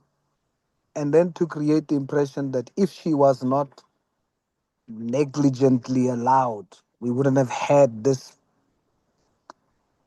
claim of reputational damage. I think that's wrong. I think it is the other way around to say that in line with our terms of reference, the chair was correct to have a woman that's been sitting there for 2 days to hear her out and then make a decision to say, let's allow, and then that is in itself public participation. And ultimately, after interrogation, the committee, who has done an excellent job in determining that what she put forward, in our view, was not credible. The person involved, Mr. Temba Mkhwanazi and others, has the right to then seek other remedial mechanisms to deal with what they would consider false allegations. And on our side, as the committee, our conclusion on her testimony will be in our report ultimately. And his attorneys can then use that conclusion that we make in the final report on her testimony as evidence or as support to say that um, it was reputational damage, etc., and the committee did not find it credible. But to now expect the committee and the chairperson to sort of take responsibility and make it look like the integrity of the committee is now in question and that of the chair, I think that's the wrong approach to take. So I stand with you on this one, Chair. Thank you. Thank you so much, Honorable Vessels. Thank you, Chairperson. I agree. I think, as you also put it, we have the principle of natural justice in our rule of law, and everybody has the right to be heard when they are accused of something. It is difficult. I heard what you said, that people then had the right to also make submissions. But obviously, they at that stage didn't necessarily know that they were going to be mentioned, some of them. But Chairperson, I think we take note of what these letters say, but I do agree that we can't be instructed to do anything. And at the end of the day, the Honourable Souls is also correct that if perjury was committed in the view of these entities and individual, then they have remedial action to their they can take certain remedial action, and I don't think that the committee should be forced to do anything. Someone has the right to defend their good name and their reputation if they feel that they are being slandered and that they feel that the facts differ. But that does not influence. We scrutinize the testimony, we look at the evidence, and we'll make conclusions in the report. So I think that's how this should be dealt with. Thank you, Chair.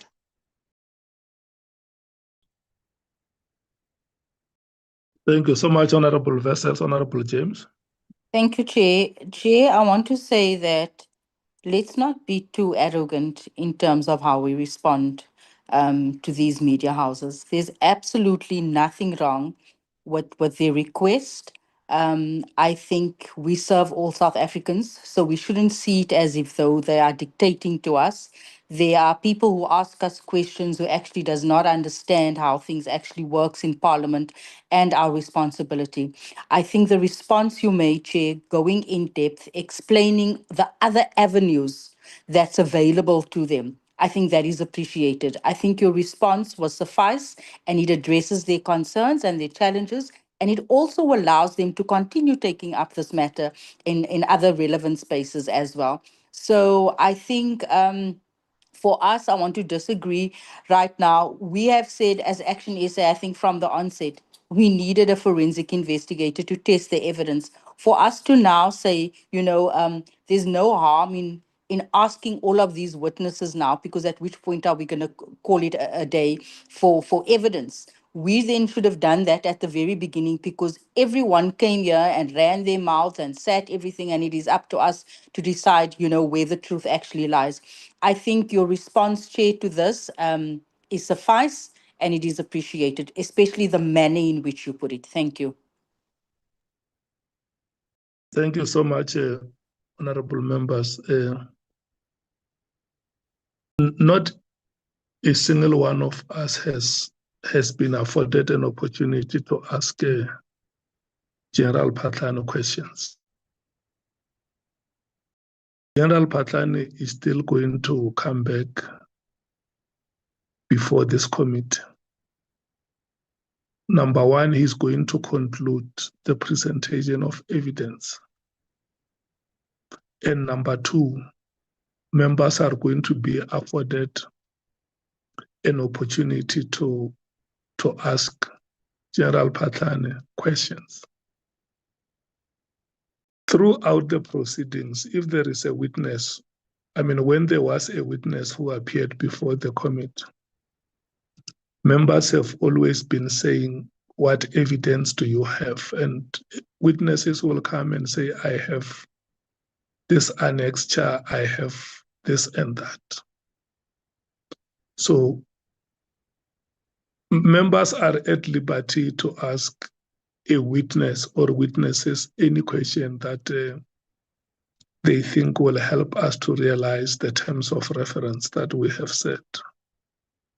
And Honorable Breitenbach is right when she says it is our work to look for evidence. That opportunity will come.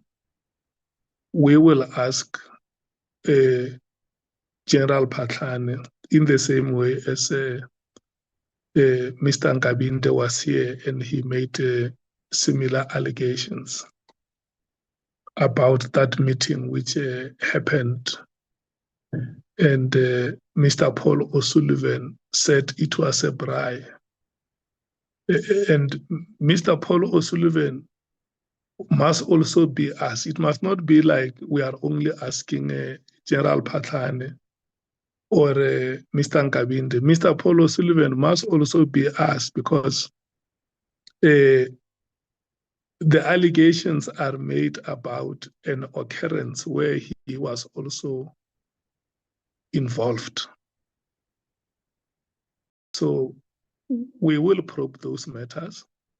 But what the members are saying is that in as much as every citizen, any juristic person has a right to a good name or has a right to information following proper and available channels of access to information, the Parliament must not be seen instructed. We will be a captured ad hoc committee if before we go to ask Mr. Phatlane's questions, already we are advised, let me not use the word instructed, we are advised by somebody in a formal way to say, when he comes before you, can you please ask the following? I don't think that the letter was ill-timed. Maybe those institutions, they could have written to us after members of Parliament have had an opportunity to ask General Phahlane questions and said, we followed your proceedings, we observed the following shortcomings, and we feel that you could have done the following. But even themselves, for instance, if they feel that in the same way as they wrote letters to us, if they feel that there is any information they may want to share with the committee, especially that they feel like they are affected, they can still write to us and say, these are our written submissions, because our names were mentioned by the witnesses that came before you. But we should be wary of a situation where every time we sit in a committee meeting, people, we have a flurry of letters and submissions. People say, no, this person cannot say this and that about me. I want this person to retract. I want this person to do this and that. Furthermore, these are not decisions of the committee. The committee is yet to consider its report. A record of proceedings of this committee, like Honorable Mathis has said, that, look, I might not have been in the meeting, but it's like there is not even an iota of evidence that is there to be considered. It is at that stage when the committee would have considered its report and concluded to say, this is the final report that we're tabling before Parliament, that somebody can come and say, like, for instance, if you remember when we started, Mr. Tejana said at some point that if there are people against whom adverse findings are going to be made, it is only fair. It's a procedural matter that you alert them that we are going to table a report of the committee in Parliament. The following adverse findings have been made, and the person, if they want to make any comments on that finding, they can make a comment, even if they cannot change the finding, but they can always be given an opportunity to make a comment. But I can tell you it will be very, very preposterous for us that we should be found every week writing letters to institutions, to citizens, to say, don't worry where you are sitting, the evidence that has been presented about you here is unsubstantiated, and we look, we will not even consider. It's like we must commit ourselves even before we consider a report that, no, don't worry, mister, there is nothing about you. We can't do those things. And Honorable Sol says it here that as a committee of Parliament, the reason why we read that oath and talk about the immunities, the privileges, and everything, is because by law, we ourselves as Parliament and its institutions, we must be protected from whatever statements that the witness will be making before us. The witness must know that they themselves take ownership of whatever they say, and they are even warned that whatever you say before this committee, which is inaccurate or which is falsified, may amount to perjury. So all those remedial processes are outlined in our law, and I don't think that it's something that must rattle us. And I agree with you, Honorable James, that when we respond to these institutions, there is no war talk. We have a civic duty to educate our citizens about their rights. We have a civic duty to expand the horizons of democracy education in our communities, in our citizens. We will write to them in a very humble and mature language, and even open ourselves to engagement with them anytime they feel like there is something they want to share with us. They can always do so. So I don't think there will be any problem. We will moderate the language that we use when we write those responses. Is that okay, honorable members? May we move to the next item?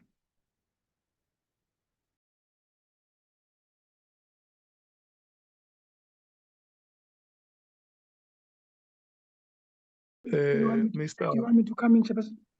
Yes, Mr. Tejana.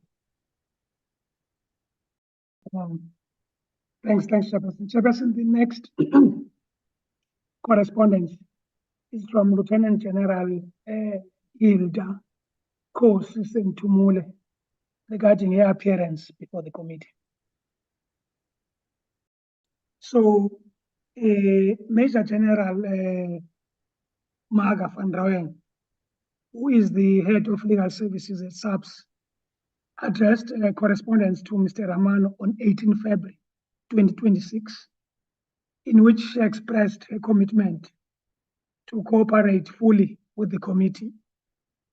However, she requested, if possible, that she be allowed to respond to any questions in writing. In amplification of her request, she submits that her affidavit deposed at the Nhlanhla Commission is also available to the committee. Furthermore, Major General van Rooyen also says that General Tumule has also been made aware that she may be recalled at short notice to the Nhlanhla Commission. General Tumule therefore requests that her submission be considered by the committee. So the nub of the issue, Chair, is that she requests that the committee allows her to submit a written submission as opposed to coming in person. Honorable Chairperson, we leave this request to the wisdom of the members of this committee. Thanks.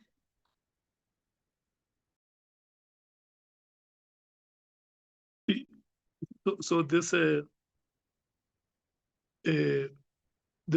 letter is a letter of two senior police officials. Is General Tumule and General van Rooyen. No. General van Rooyen is the head of legal services. So General van Rooyen writes on behalf of Lieutenant General Tumule. Oh, okay. No, I understand. Yeah. So General Tumule is saying that if the committee so feels, she can appear. I mean, she can write return submissions. I mean, she can make return submissions. Okay. And then do we have another correspondence? Yes, Chairperson. Actually, you can feel I'm running out of steam now. Chair, there's a correspondence we received from the National Director of Public Prosecution regarding the Mr. O'Sullivan's case, Chairperson, the 2017 one, in which he was charged with Miss Trent, together with two officers of IPIC. Chair, at our last committee meeting of the 9th of February 2026, members had requested that we should write to the NDPP regarding the 2017 case against Mr. O'Sullivan and others. Chairperson, we duly complied, and the NDPP replied to our correspondence on the 18th of February 2026. Primarily, our question was, why was a decision taken by the NPA at the time to hold over the decision to prosecute Mr. O'Sullivan until the matter against General Pahlani is finalized? The current NDPP advocate, Andy Motili, has responded, and his response, Chairperson, is self-explanatory. But Chairperson, if you look at paragraph 2.1.2 of the letter, he says that the POCA, which is the Prevention of Organized Crime Act, the POCA requires that racketeering charges require authorization of the National Director of Public Prosecutions. But this Chairperson doesn't speak to other charges which Mr. O'Sullivan and his co-accused were facing. And then 2.13 Chair says, after due consideration of the said charges, the supervisor held the view that there was insufficient evidence to prosecute on racketeering. The prosecutor was directed to reconsider the appropriate charges. Now, Chairperson, we don't get what happened. We don't get the periodization. In other words, the period within which these things happened. And then he says the decision by the prosecutor was thereafter delayed. Again, there's no periodization. Mr. O'Sullivan allegedly defamed the prosecutor, and the prosecutor also had to justify allegations made by Mr. Robert McBride at the Zondo Commission. And then 2.15 Chairperson says the prosecutor has resigned from the National Prosecuting Authority. Now, this prosecutor, Chair, is Advocate Mashukha. If you looked at the witnessed schedule, Chair, you will see that Advocate Mashukha will be appearing before this committee on the 10th to brief the committee fully on what transpired in this matter. And Chairperson, you will know that in terms of the National Prosecuting Act, Section 41, subsection 6, Advocate Mashukha can only do so if he has got a written permission or authorization from the NDPP.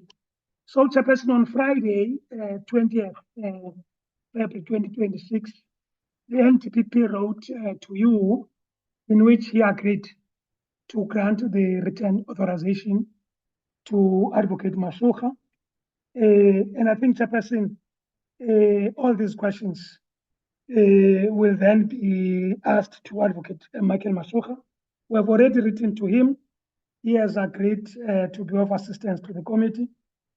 If you look at, there's a question, Chair, which Honorable Sauls asked. I still remember. And that question was about whether the report that was supposed to be compiled by the prosecutor within 7 days of the judgment did serve before the Director of Public Prosecutions. And I think, Chair, in his response, the NDPP has said a report can only become relevant when the delay causing the striking of the matter has been addressed. So which means, Chair, this matter has not moved since the 8th of November 2027.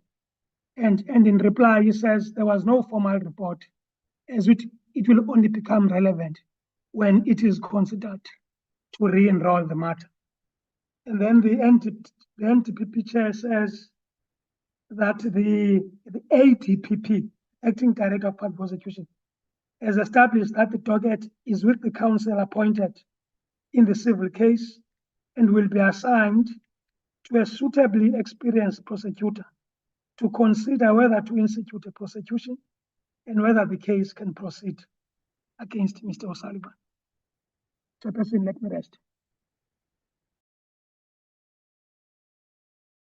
Before you leave it there, is there, in their response, is there anywhere where the NDPP or the prosecutorial services explain what informed their decision to say the matter will only come after General Phatlhane's case has been, why, for instance, was General Phatlhane's case a precondition for them to prosecute the case of Mr. Paul O'Sullivan? Do they provide any explanation? No, sir, that's what makes the response unsatisfactory. Okay. When you were saying that the response is unsatisfactory, you were alluding to point like that one where they do not explain their decision, why there was a precondition to say this case will only be handled after the case of Mr. Phatlhane has been concluded. That's correct. Okay. You should also be having the last correspondence from States SA about that witness who was supposed to have appeared before us and did not have a permission. No, Sebastian. Look, I recall that there was a letter addressed. In fact, it was not addressed to you, because remember, Chair, Mr. Mashukuka was the requester. And then what the, I think it was the DG of Intelligence did, Chair, as a courtesy. Let me help you. Okay. What the DG of Intelligence did is that he wrote to us and said Mr. Mashutkuka could not appear as because there were certain provisions of the relevant law that were preventing him to appear before permission. And then through the legal counsel, we said it is not for the DG of SSA to write to us. They must write to him because they say they have authority over him, whether as their employee or as ex-employee. And then what they did, they sent us a copy of a letter which they wrote to him to remind him that as their ex-employee, he must seek permission from them. So that correspondence is supposed to be before this committee for noting, to say that we will wait to hear from Mr. Mashutkuka at the time when he would have returned to his previous employers to seek permission. For instance, if he writes to them and says, I request permission to appear before the committee, they grant him that permission, he will come here in the same way as Advocate Mashoga has been granted permission by the NDPP. And in the event they don't grant him permission, he can send us the response that they gave to him, and then we solicit reasons from them why they did not grant him that permission. And if their reasons are valid, the committee can say they are valid. And if the committee is not happy with their reasons, the committee can say, we are not happy, and they will find a way to improve on their response to him. But for now, the committee must know that the reason why he may not appear is that he must follow that procedure of applying to the DG of SSA. The letter that the DG wrote to Mr. Mashutkuka has been forwarded to the committee as a proof that indeed the would-be witness has been informed that he can only appear before you after he shall have applied for permission. Do you have that correspondence with you? The DG of SSA has responded to Mr. Mashutkuka. Chair, you will recall that this is a matter between Mr. Mashutkuka and his erstwhile employer. And what happened here is that when he wrote to them, we were not privy to that correspondence as we should, Chair, because that's a matter between him and his erstwhile employer. So they've responded, Chair, but they've responded to a correspondence that we didn't have sight of. So we can't comment on that. Safe to say, Chairperson, they declined to grant him the written authorization because they are saying that what served before them does not even meet the requirement of a request within the four corners of the Act. So Chair, we will be talking about something that we haven't seen. All we know is that as a courtesy, when they responded to him, you were copied. We did not have sight of what Mr. Mashutkuka wrote when he requested the said written permission. Thanks, Chairperson. Yeah. What we were copied is not their response to him. What we were copied, or what was sent to us, is a letter that was informing him that if he has to go and appear before the committee, he knows the procedure that he must apply to them. No, Chairperson. Maybe you've been overtaken, Chairperson, by events. They've responded, Chairperson, and they've declined his request. Okay. Okay. So there are those three correspondences, honorable members. The first one is that one written by Head of Legal Services at the SAPS, Major General Van Rooyen. Let's forget about General Van Rooyen, and then title this as the letter from General Sintumule, who is a witness that the committee has identified, where the witness is saying that she's aware that the committee has decided that she must be one of the witnesses, and she has made a statement at the commission, the Matanga Commission, which she is prepared to have it available for the committee, which can also be addressed to the committee like we did with the statement of General Mkhwanazi. And then the committee can decide whether it wants to invite her to appear physically, or the committee can make written submissions. I think the legal team can also advise, because I don't think any of us would have seen the statement by now. And then secondly, we have that response from the NPA, which Mr. Tejana has spoken to, that they have responded. Of course, they have given Advocate Mashura permission to appear before the committee to explain how those charges or the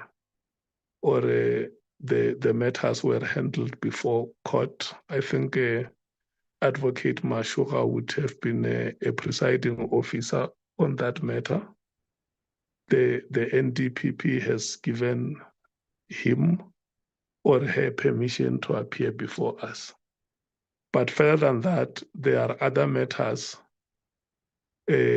decisions that would have been taken by the Director of Public Prosecutions at the respective level, not to prosecute the case until the matter that was before courts of General Patani was concluded, and it was used as a precondition.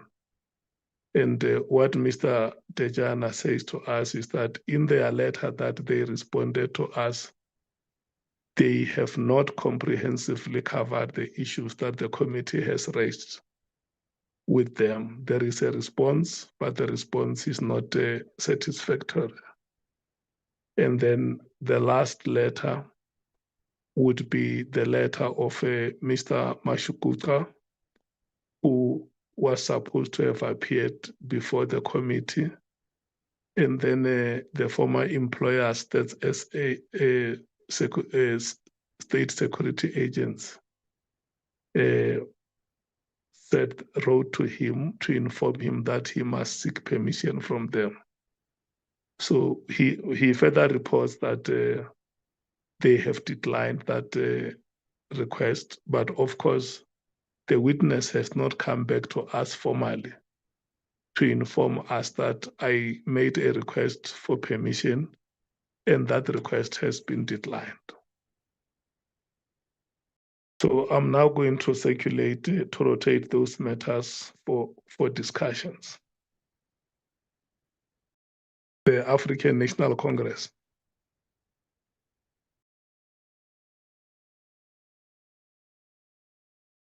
The MKP.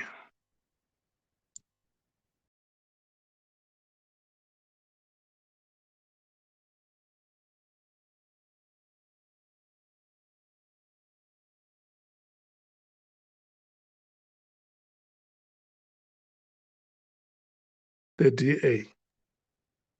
Sorry, Chair, could you please repeat your question? Somebody rang my doorbell while you were talking and my dogs made a big noise.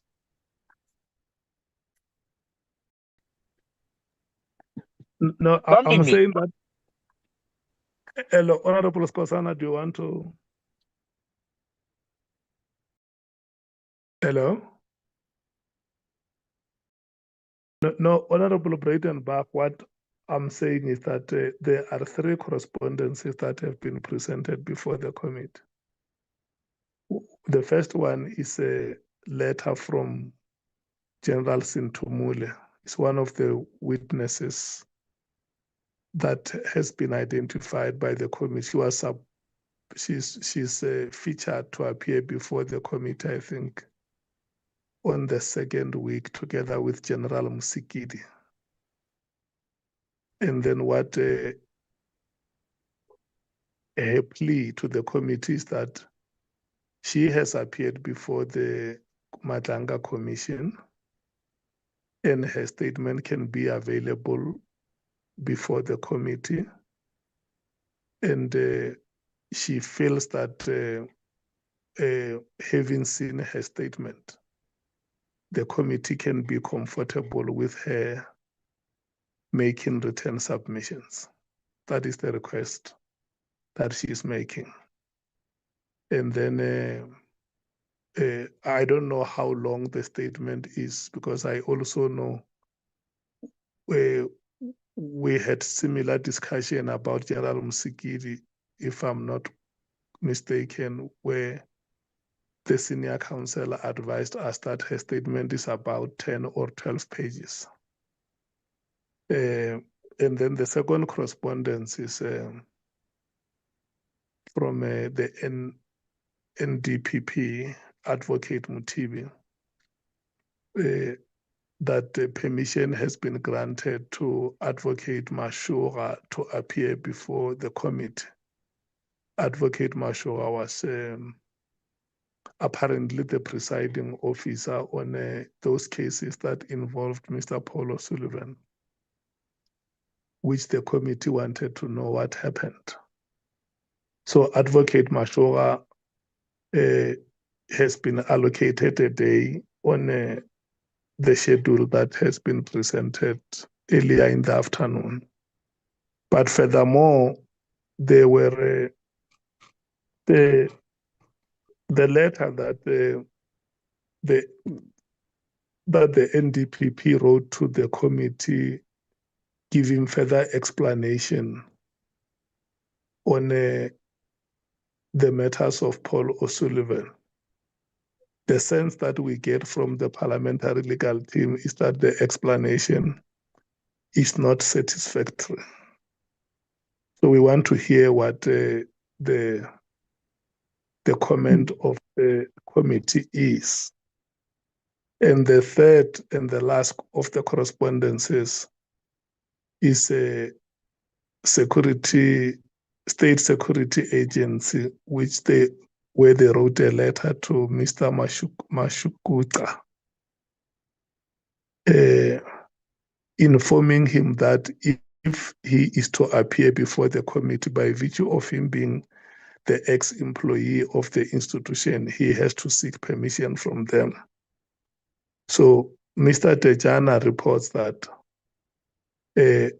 the potential witness had already written to SSA, and apparently the request was declined. But the potential witness has not come back to us to inform us that he wrote and his request was declined.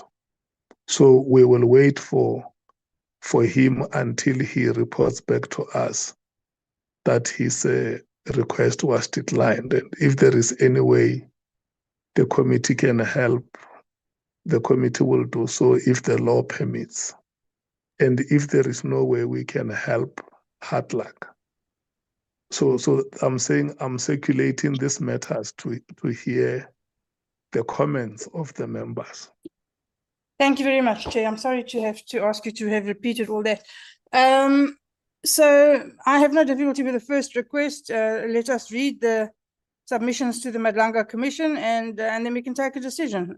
In all probability, we will be able to take it as read. I'm sure that the evidence is comprehensive, but the committee will take the decision once we've read the document. So, and it will probably be quite a big document. So, you know, the sooner we get it and start reading, the better.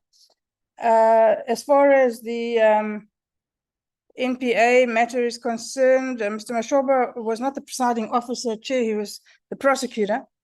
And yes, he will be able to help us clear up any inconsistencies or any lack of information that there is with regards to Advocate Matibi's correspondence.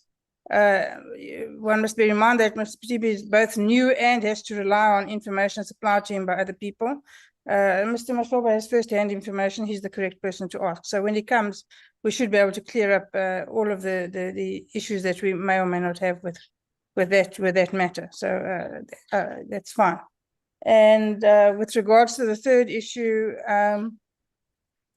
yeah, Chair, I agree. Let us see if let's wait to hear from him. If we can be helpful, we should be. And if it's something that we're precluded from getting involved in, well, then, as you say, that's it.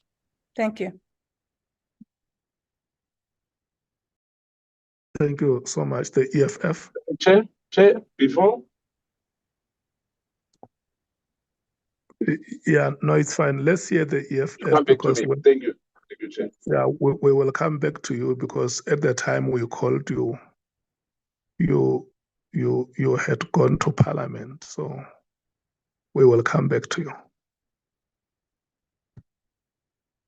The EFF. Thank you, Chair. In terms of the written statement that was presented to the Commission, we can accept it, but they just need to address it and do the necessary changes that is addressed to the ad hoc committee. And then we'll make a decision on whether we need to have her as the oral witness. But I don't think we must take a statement. I mean, we went back and forth on this with Lieutenant General Mkhwanazi. So whatever comes to the committee must be addressed to the committee. It can't be a byproduct of another platform. In terms of the NPA witness, I guess we'll be able to, as Honourable Breitenberg indicated, get clarity when they appear before us, and then if not, we can always follow up with correspondence again. The SSA witness, does this also include if we take him as a witness in camera?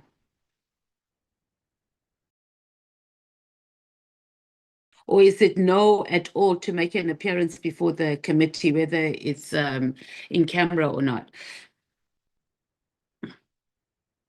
Because maybe that's something we should consider.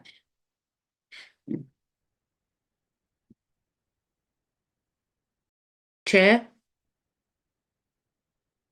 I'm sorry, Honourable Member, I was muted. I think it's a matter which the legal team can advise us on. Oh, okay.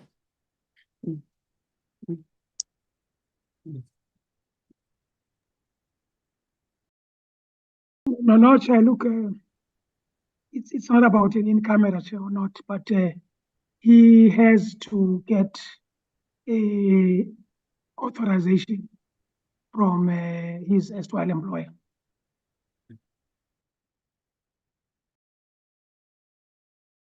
Okay. So we'll wait to hear from him, and then we must be able to give whatever support we can. It can't be, Chair, that we're unable to get evidence on a matter because an act blocks someone from providing that information, even in camera. But let's look at it. We'll leave it with the legal team, and we'll wait for the outcome or the letter from him, or the correspondence from him, rather, on what position he's going to take. Okay. Thank you so much, Honourable Matthews. Honourable Sols.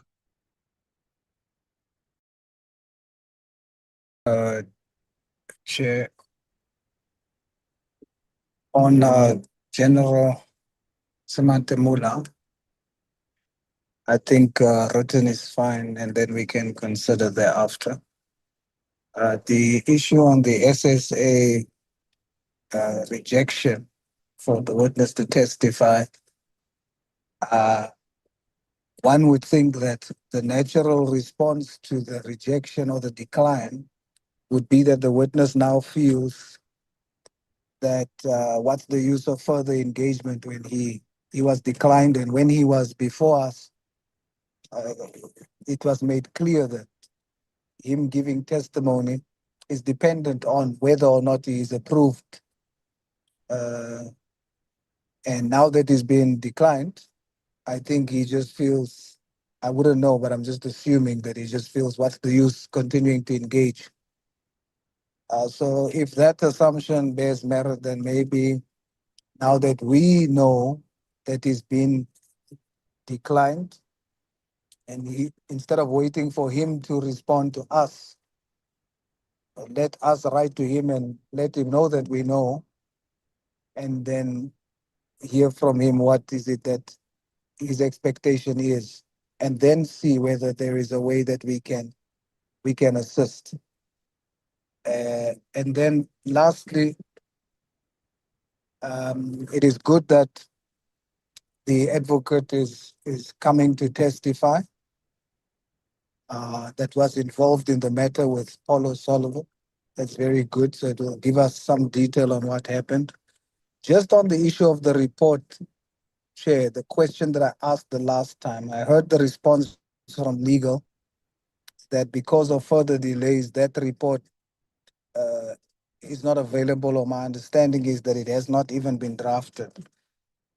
But the reason why I asked or spoke about it is because in the information that was given to us, the documentation that was given to us, I obviously have no understanding of these terms or documents. I'll depend on the experts.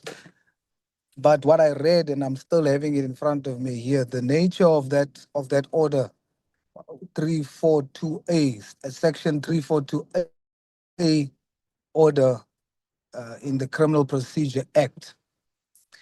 The magistrate ordered that on the basis of within 7 days, the state had to explain why it delayed in up until that point, that now served as the reason for that case to be struck off the roll.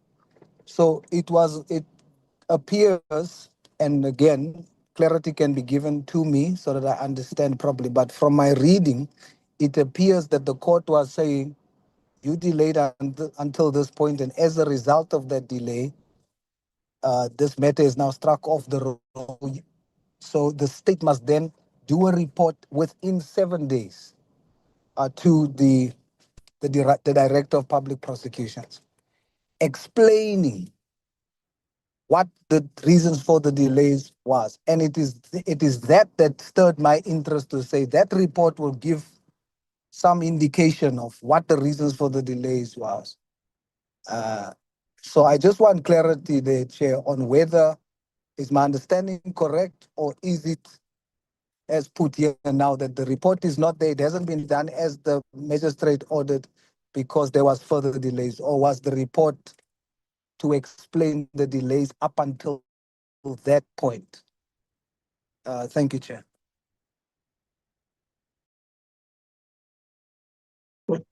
Okay, let's hear the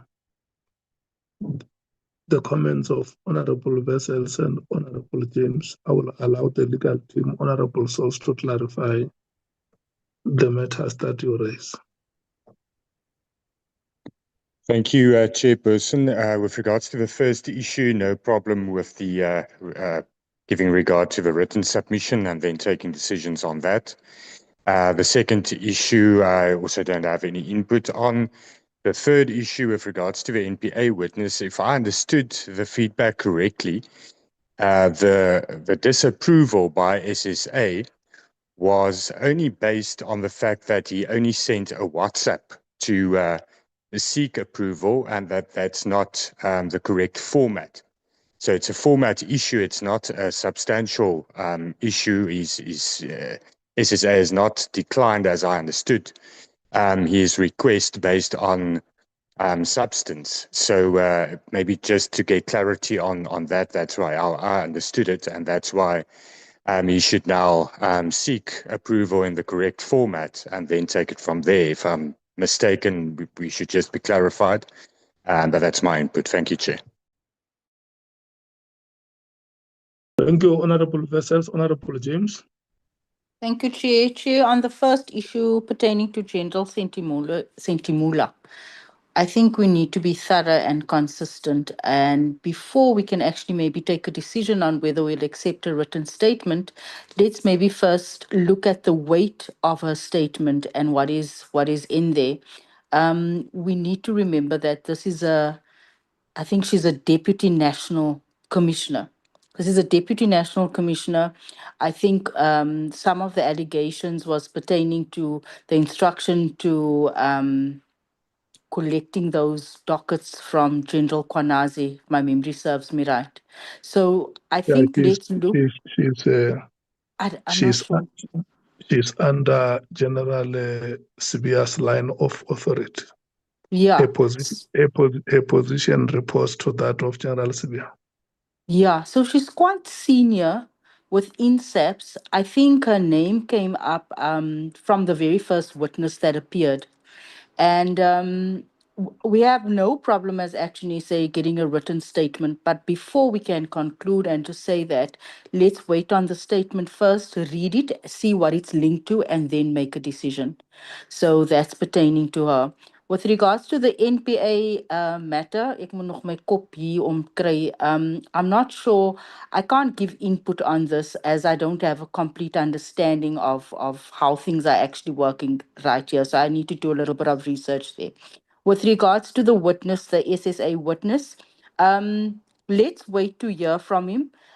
We've also been thinking, what if he's been deliberately stopped in terms of appearing before the committee.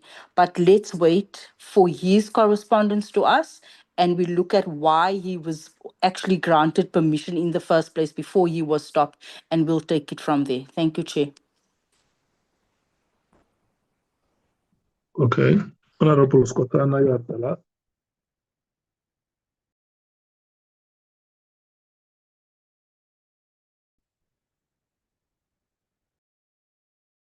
Okay. Mr. Techana. Do you hear me, Chair? Do you hear me, Chair? Yes. Thank you. Thank you. Chair, I think it's a matter of network. I have not vanished, Chair. The issue of two, the first one, let me agree with the issue that perhaps the issue of two generals, Musikili and Sintumeling, I agree with the issue that they can send a written, unless there's any other thing, which we will get there. But I guess that it's enough for us to have that. As Musikili, remember the issue of the first the department when he was electing, yeah. And I think is the acting DNC now, where CBI used to be, which is true. But I think the written submission will be suffice. And number two, the issue of the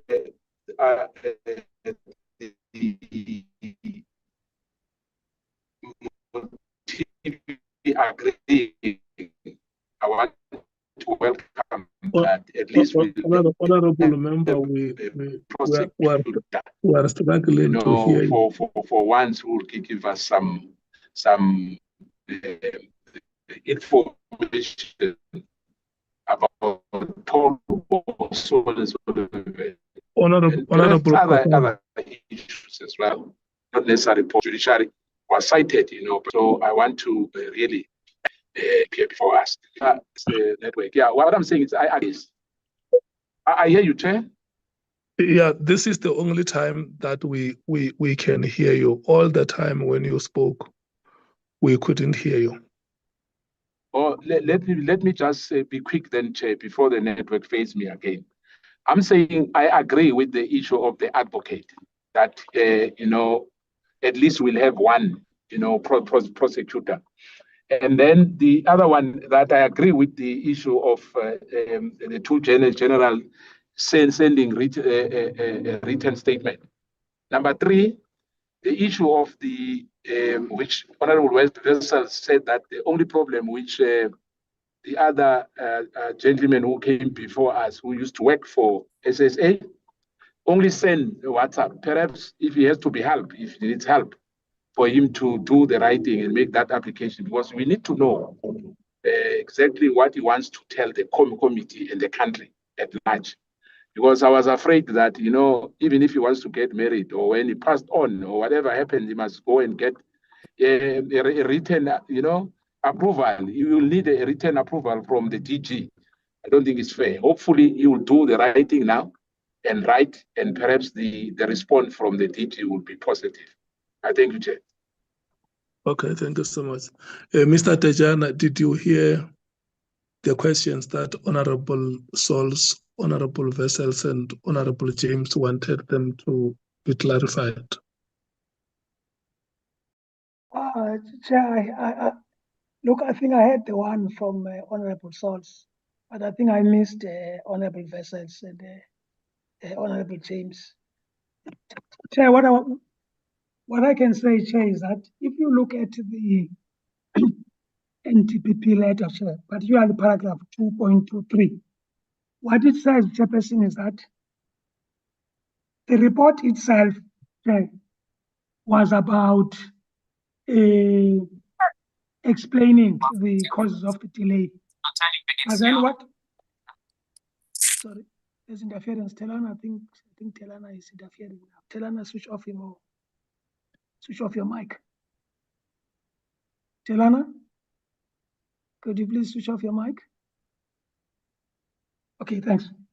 So, Chairperson, what I'm saying is that, remember, Chair, the last day that this matter was before court was on the 8th of November, 2017. So the assumption was that, Chairperson, when they come back a week later, there will be a report, which of course, as part of the report, will be explaining the causes of the delay. Now, if you look at 2.23, it says a report will only become relevant when the delay causing the striking of the matter has been addressed. So, and then it says at the end, there was no formal report, as it will only become relevant when it is considered to re-enroll the matter. So which means even the issue of re-enrolling the matter was not given to consideration. But I think what Honorable President Park said, that given that Advocate Mashuha will be appearing before the committee, he is the person who will shed light on this matter. I'm not sure if I've answered Honorable Souls. Okay. Honorable Vessels. Mr. Tejana says he has not heard your question. No, thank you, Chair. My question was just if I heard correctly that he said that the reason that the SSA declined the approval for the witness to appear was that the application was in terms or in the form of a WhatsApp, and that's according to SSA not the applicable format in accordance to the Act. So if it's just formative and not substantial, that's how I understood him. He can just say if that is correct.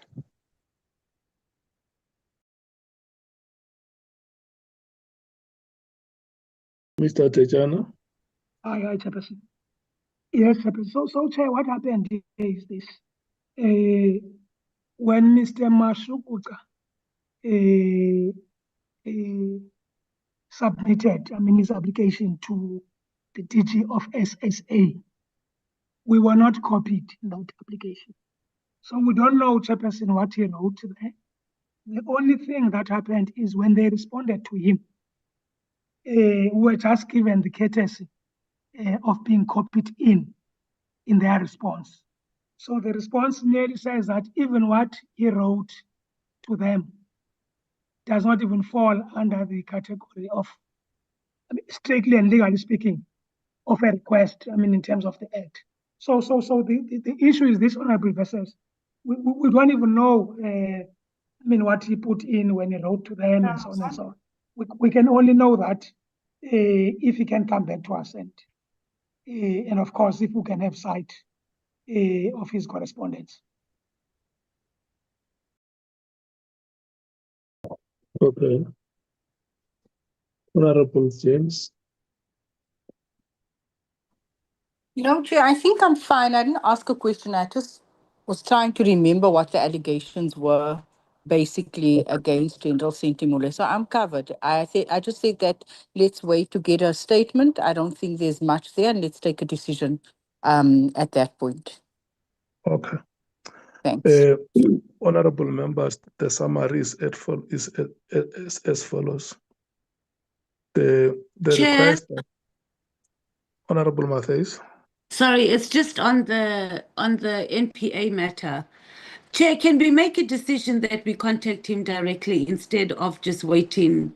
I mean, by now I would have thought that the legal office would have asked or contacted him to ask him what exactly was the request, so we would have a more comprehensive report on what it is that he requested. So can we make contact with him, and in the next meeting we are able to...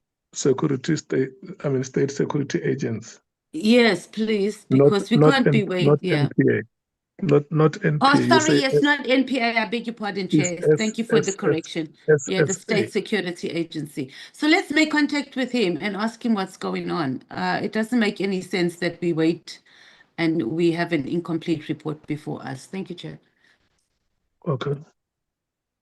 Okay, thank you so much. Honorable members, hello. No, Chair, I thought you would come back to me and ask if I... Yeah. Clear. Yeah, no, you are very much within your rights, Honorable Souls. You are allowed. Chair, let me first say thank you to legal for indulging me on this. I just want confirmation that my reading of this thing is incorrect.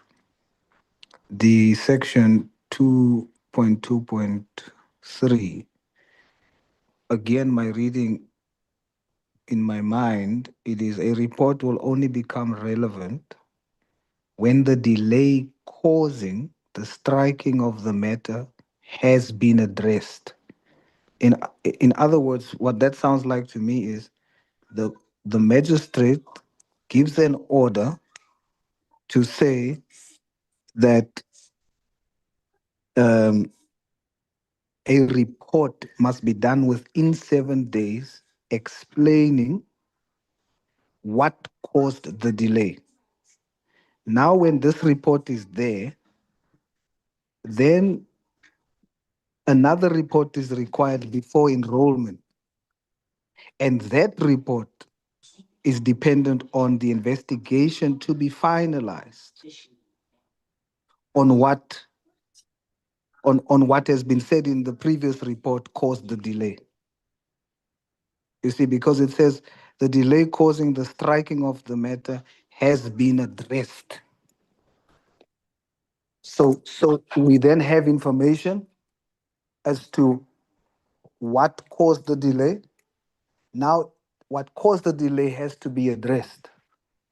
Then the following report, after it has been addressed, will then be used to then seek in re-enrollment or whatever. That's how I read it. I just want confirmation that my reading is not correct, and why. Honorable Mr. Tejana, thank you so much, Honorable Souls. Yeah, maybe I'm not good in explaining, but what I can say is that no report was submitted as per the magistrate's order. I think I can't take it further than that. So there was no report that was submitted. Yes, I agree, Mr. Dejana. I'm asking, should there have been a report then?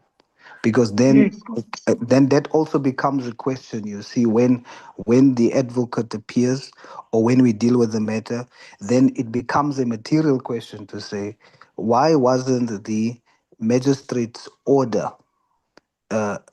followed through on? Because there was a requirement. So that in itself then serves as interference. So that's my thought pattern. So I'm just needing assistance to confirm my understanding is either correct or it's not correct. Yeah, Mr. Sols. Look, I think, Mr. Sols, I can only say we will put that question to Mr. Mashukha because Mr. Mashukha was the prosecutor responsible for this matter. Okay, my leader. Thanks. All Thank you, Chair, for your indulgence. Thank you so much, Honorable Sols and Mr. Tejana for that clarity. We will forward. Okay, we will advise the legal team to get the statement of General Sintumule. And what the members are saying is that the statement must be a statement that is addressed to the ad hoc committee. And then the legal team will make an assessment of that statement and will then make a determination whether we can seek written submissions. And I know General Msikiri has not made that request, but I heard Honorable Skosana saying it that maybe the legal team can also assess the statement of General. Priska, I'm talking to you. Yeah. Honorable Breitenbach. I heard Honorable Skosana saying that the legal team may also be requested to make an assessment of the statement of General Msikiri. And we can be given a report of the legal team, whether those two can make written submissions or not. And with regard to the matter of the NPA, we agree that Advocate Mashura will come here. But the questions that members have now, we will carry them on our sleeves to check if the appearance of Advocate Mashura is able to clarify the questions that the committee has. So it means if that appearance, we may find that there were superiors who should be answerable or who should account on what happened. It means we will go back for further interaction with the prosecuting authority until these answers are provided. And then the last is with regard to Mr. Mashukuta. I think what our secretariat must do, because the only confirmation that we have written are those letters from SSA that were saying that they are providing proof that they wrote to him to inform him that if he has to appear before us, he needs to seek permission from them. What our secretariat should do is to make a follow-up with him, whether he wrote to request for permission, and also the question that Honorable Vessels raised were how, what was the format of his letter, whether he just wrote an SMS or a WhatsApp message or a formal letter, which could have been the basis why his request was declined, or if there is any substantive reasons why his request would have been declined. So if we can make that follow-up and know from him if there has been any initiative on his part to request, and if there is a response what the response has been. And then the report will come to the committee. So that concludes the item on the correspondences, the 6 correspondences that we had. Chair. No, Chair, it doesn't. Do we still have other correspondence? Correct.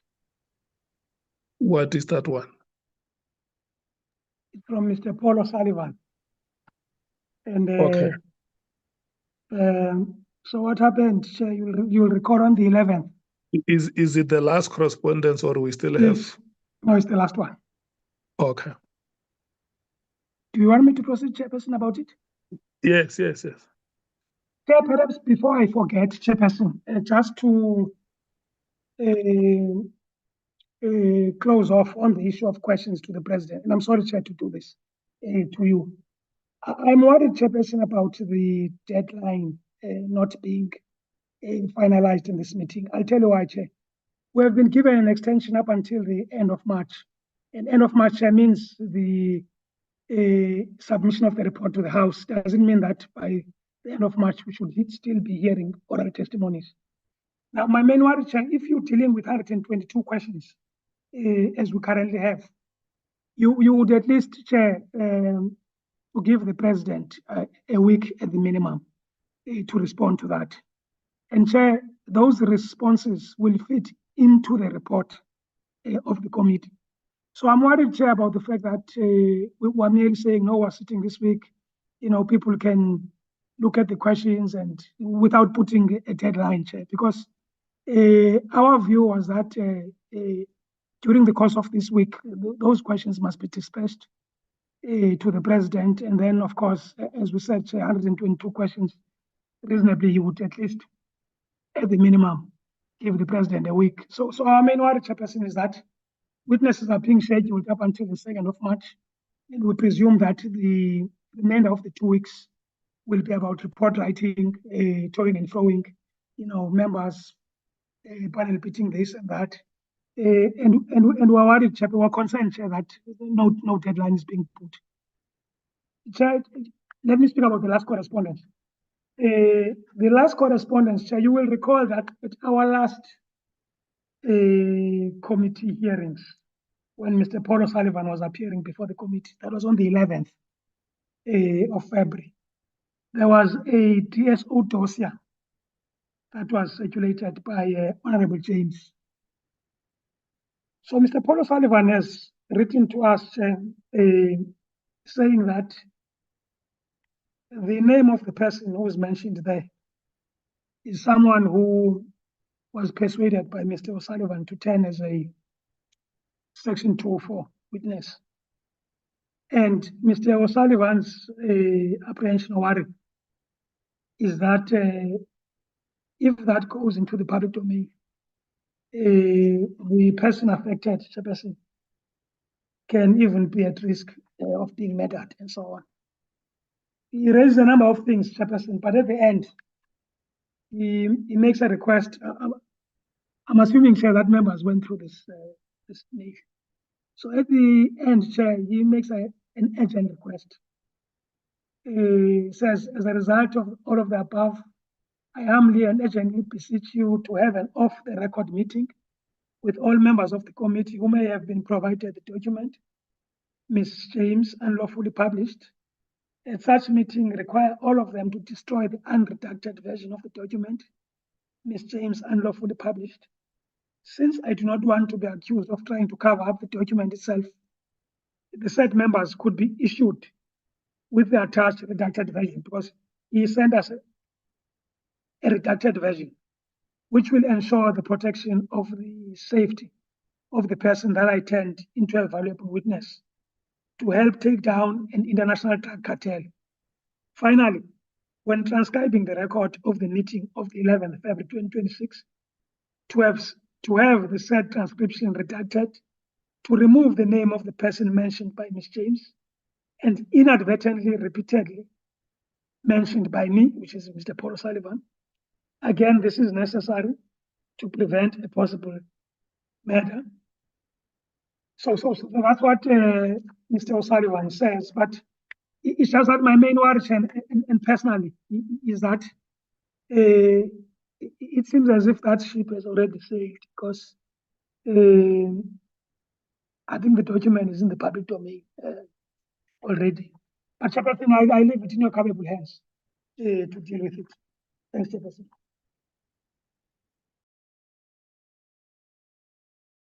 So, what is the recommendation you are putting before the committee?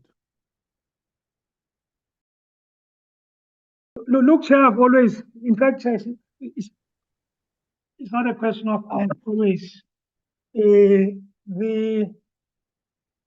terms of reference, Chairperson of the committee, paragraph 5.1, they say that the inquiry is an inquisitorial process informed by Parliament's constitutional oversight mandate. It is neither a judicial or quasi-judicial process, nor is it an adversarial process. So all that I want to say, Chairperson, is that my view is that, Chair, if we have information, Chair, on people who are going to appear before the committee, I think, Chairperson, fairness dictates that those people have sight of those documents in time, so that the proceedings themselves don't turn into accusatorial proceedings. But, Chair, as I've said at the end, my main worry now is that, and I said this when I was discussing this with counsel, I said my main worry is that we seem to be giving airtime to a document which had no airtime completely, because the copies which were distributed that day, yes, they have the name, but Chair, I don't remember seeing any of the reputable media houses reporting on it. But Chairperson, as to what the recommendation is, I think, Chair, my concern is that that horse is bolted already. And I think looking forward, for me, it's just a question of in future, perhaps we can handle matters like this in a sensitive one. I don't know, Chair, if I'm making sense. Leave it there. Thanks. Okay, let's hear the members, what the members are saying. The ANC.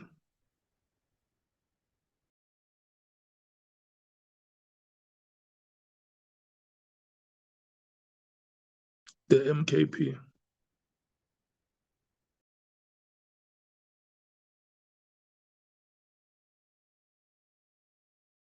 The DA.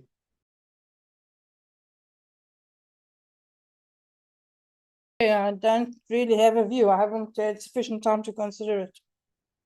So I don't really have a view. I'll hear what the rest of the committee says. The EFF.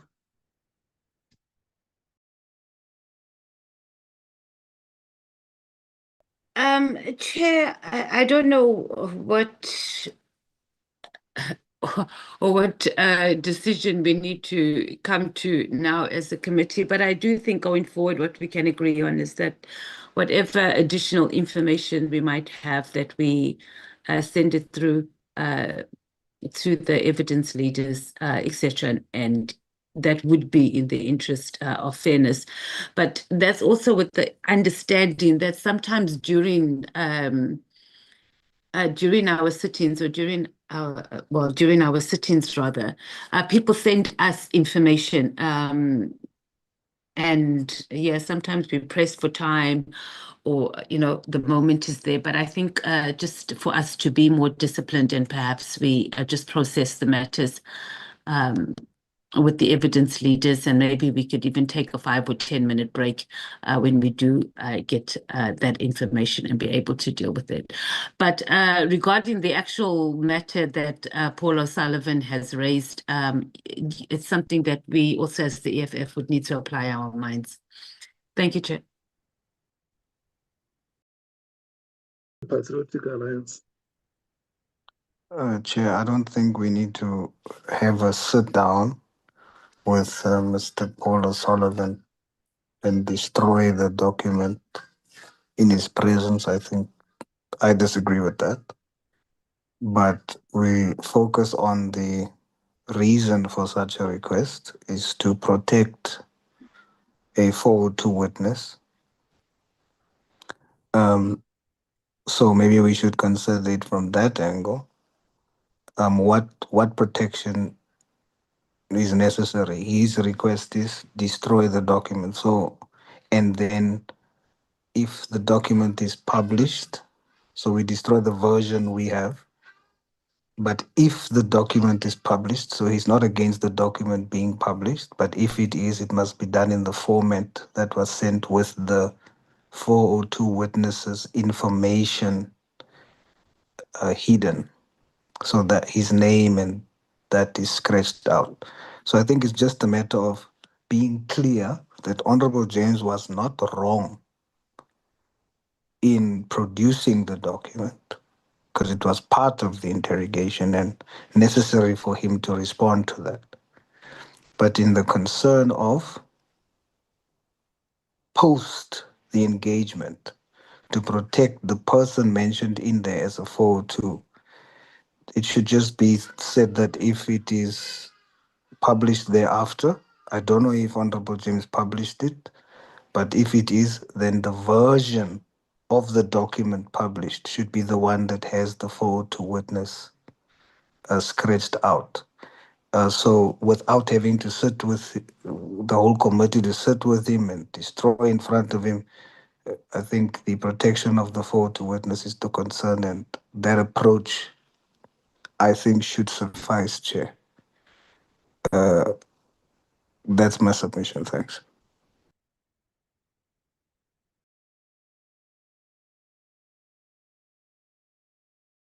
Honorable Oh, Vessels. and we do take the advice from Mr. Dejana around when we have information that we run it by legal and so on. So that advice taken. Thank you, Chair. Okay. Honorable Vessels. Thank you, Chairperson. I think we should apply our minds further to this issue, but I don't see a problem with redacting the witness's name in any documents that we produce for the record. But I think let's apply our minds further. Thank you. Okay. Honorable James. Thank you, Chair. I think firstly, just to respond to Honorable Salts, no, I did not share that document anywhere on any public domain, as in social media. But I did see that afternoon after we had circulated it to members, it was all over Twitter. So I'm not sure if some of the members actually leaked this to their colleagues or media contacts and how it found its way onto Twitter and Facebook and all of that. Nevertheless, the document relates to a matter, the document that was presented to the members that day relates to a matter that was widely publicized in all newspapers, in the news some time ago. I'm just going to have to get it again so that I can actually present it to this committee. So I'm not sure what he's saying, that, it cannot be out there in the public domain, and the fact that we are sort of endangering lives and whatever. I just have to double check. The person that is mentioning has been mentioned in several other newspaper articles, if it is the same person. I just have to double check that and then get back to the committee. I also agree with what EFF said now. They actually covered me. At times, we literally get the information while that person is appearing before us. We'll get a WhatsApp, we'll get something, we'll get a document to say, ask him on this. But I think when it comes to, we should just have a general rule then, if we do get information beforehand, to then give it to the evidence leader so that the witness can also have it before them. It also saves time. But I think Mr. Paul O'Sullivan is taking a fat chance here, because everything that was in that document was out in the public domain. Thank you, Chair. I'll just confirm if it's the same name that is mentioning in here. Thank you.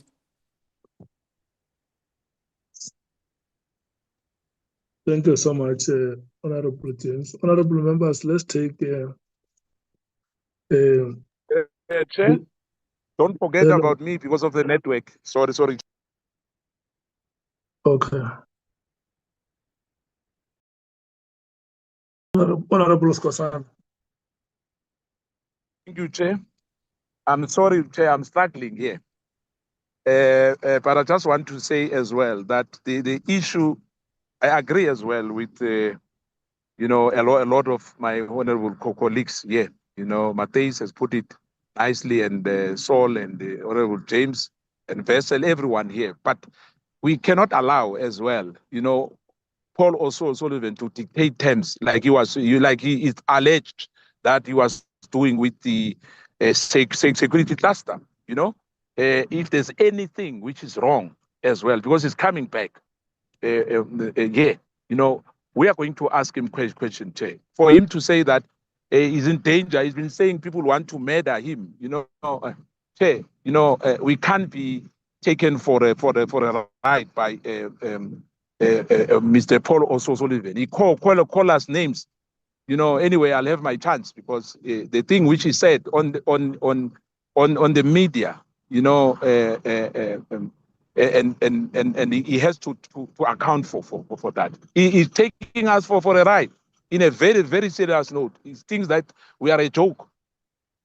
You know, Chair, he cannot dictate to us, Mr. Paul Sullivan. He's equal to like any other witness who came before us. He wants the rules to favor him. He wants to dictate to us. No, we cannot allow that, Chair. Thank you.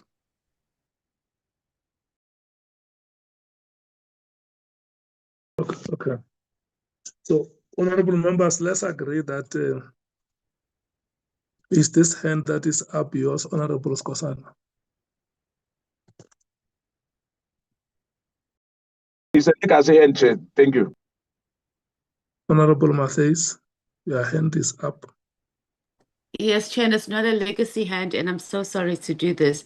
But I just went through the letter in more detail. And that last paragraph from Paul is even threatening us again. And he's telling us that he's going to have the Nhlanhla commission to investigate the ad hoc committee members. Like, what? Chair, no, he's just out of order. I don't even know why we're even entertaining his correspondence right now. I mean, if he had an issue to raise, he should have just raised it, not come and threaten us about going to the commission and have us investigated to be part of drug cartels. And I think we must just notice that also in our minutes. I mean, his correspondence is just becoming a bit overly pedantic now. And we've got more important things to be worried about. Now we must be spending almost an hour discussing his letter. Thank you, Chair. Okay. Can we agree that if we have any information that we may want to ask the witness on, we will run it by the legal team? Agreed? And then with regard to the matters that Mr. Paul O'Sullivan is raising, the general feeling that I hear from the meeting is that let's get more advices on it. And once we are sure that we have been properly advised, we can resolve on this matter.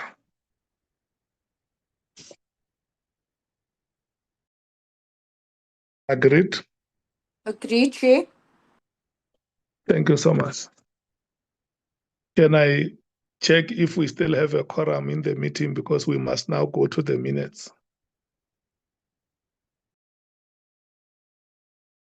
Who is present from the ANC?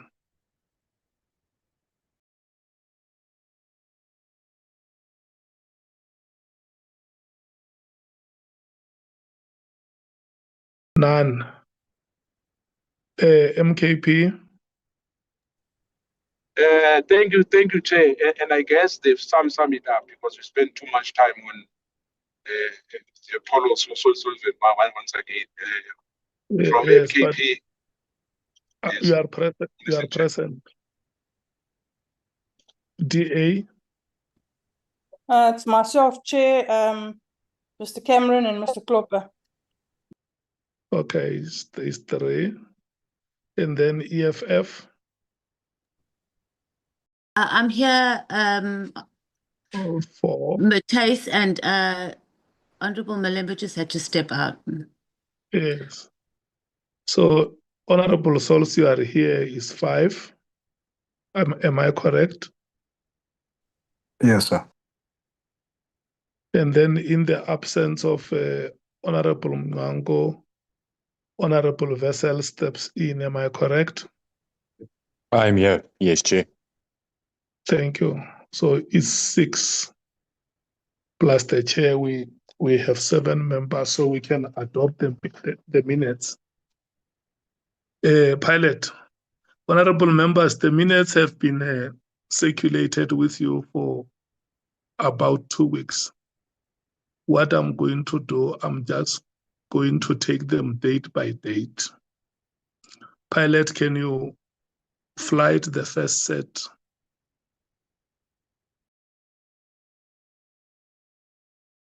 We've got the minutes of the 16th of October, Chair. They are flighted.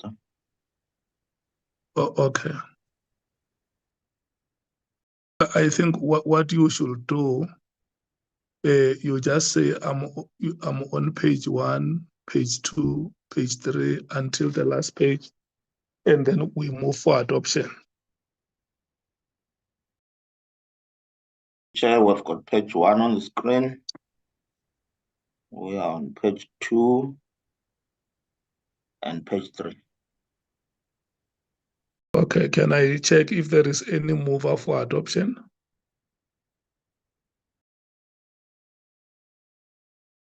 I move. Honorable Breitenbach move. Any seconder? I'll second, Chair. Honorable Matthys. Honorable Matthys, your hand is up. Yes, Chair, are you not asking us, are there any amendments per page? Or what we can do is that as the EFF, we've got some amendments that, or information that is not in the minutes that we think should be there. So I don't know if you want us to send you, because we have it in writing, or whether you want me to read them out here. Yeah, you can read. Okay, on the 15th of October, on the opening remarks, if we go to the opening remarks, it's not indicated that the members had directed that the meeting should be held with the chairperson of the Joint Standing Committee on Intelligence. And I think that was important that we have that noted, because it's still an ongoing issue. So that's not noted in the minutes there under the opening remarks. And then on paragraph 1.7, the list of witnesses who had not been consulted. There was some names that were omitted on the witness list who had not been consulted, and they should have been added on there. And that was some of the issues that came up during the deliberations. And then on paragraph 2.3, we can skip that one. And under the witnesses that were discussed, if we go further down, there's no movement here. That the names of Nhlanhla was put already on the minutes of the 15th of October. Also, Paul O'Sullivan, Richard Mdluli, and as well as Molefe were already put as the witnesses discussed, and it's not captured in the minutes, in those minutes. And that's our amendments. Thank you, Chair. And then with those amendments, you move for adoption. Yes, Chair, thank you. And then are you still seconding, Honorable? Who seconded? Honorable Breitenbach moved, and Honorable Matthys came with the amendments. Can I check who seconded the adoption with the amendments? Chairperson, I did second, and so did Honorable Vessels. Thank you so much. Can we then agree that the first set has been adopted? That is the 18th pilot, no? Mm-hmm. Pilot? Yes, Chair. It's on the 16th. The 16th of? The 15th of October. The 15th of October. Yes. Thank you. The minutes of the 15th of October are presented and adopted with amendments made. And then can you then read the second set?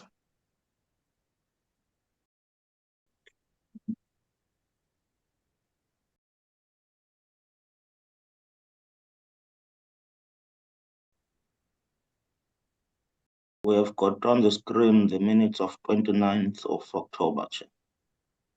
29 October, you can take them page by page. Page 1 is there.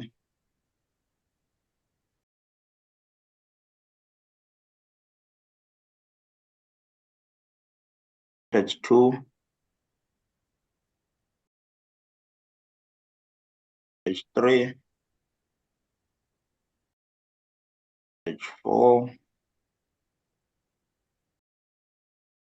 Page 5.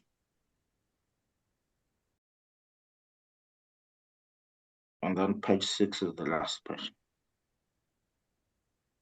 Okay.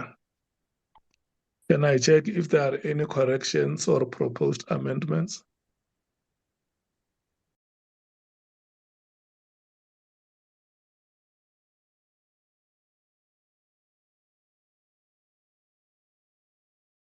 Any mover for adoption?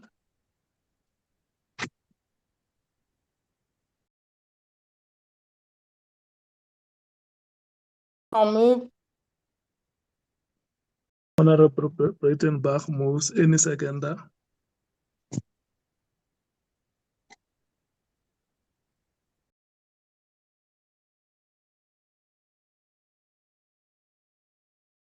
I'll second. Who is seconding? Sorry, it's Honorable Croker. Okay. Honorable Topper seconds. Can we move to the third set?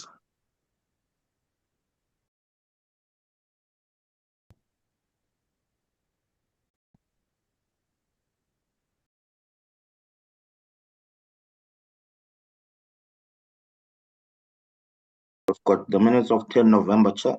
Page 1 is there. Thank you.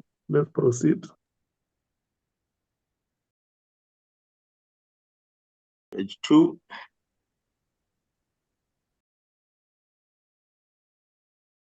Page 3.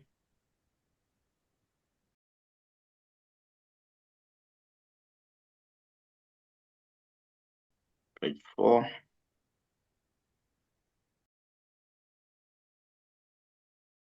Page 5 is the last page.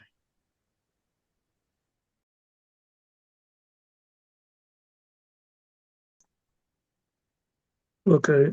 Honorable Vessels. Thank you, Chairperson. I just see that my apology was not noted, and I did send an apology to Vahani for that meeting. Oh, sorry, I was present. I apologize. I apologize. Okay. Honorable, is there any further correction or proposed amendment? Honorable Matthews.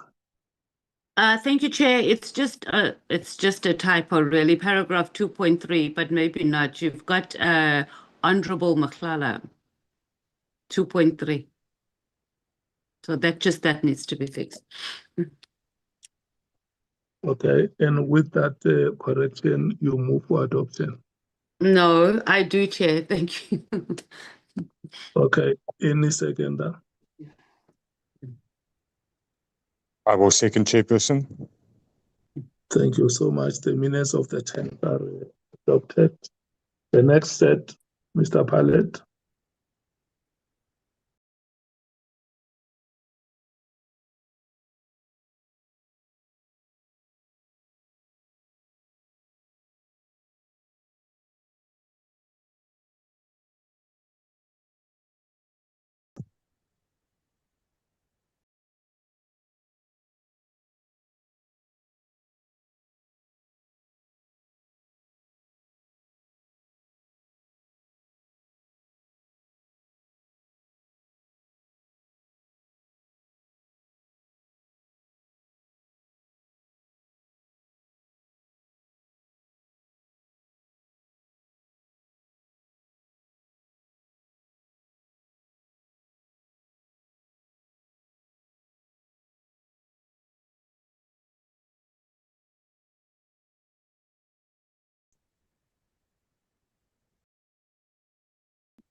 We've got Mr. 17. Mr. Pilot. Yes, Chair, we've got 17 October, page 1, page 2, and page 3.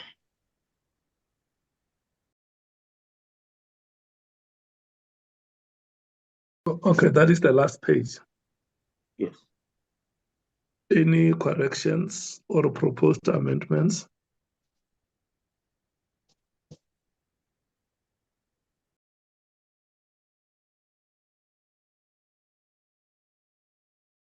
Your hand is up, Honorable Mattheys.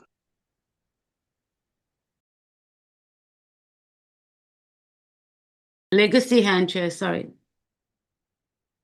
Okay, thank you so much. Any mover for adoption?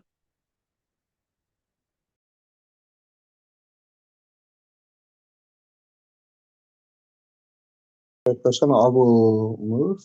Diamond Club. Okay. Any seconder? Second, Chair. Thank you so much, Honorable Skosana. Can we move to the next set?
Court Chairperson, we've got 21 October 2025. Page 1.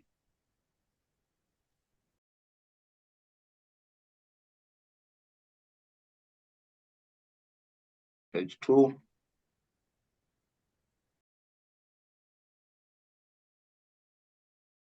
Page 3. And page 4. Page 3 is the last page, Chair. Okay. Can I check if there is any correction or proposed amendment?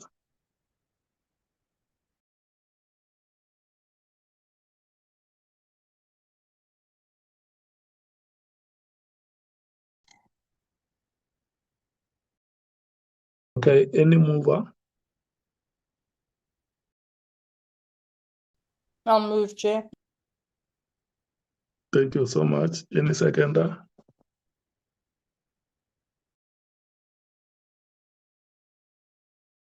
Chairperson, I'll second. Thank you so much. The minutes of the 21st of October are adopted. Next set, palette.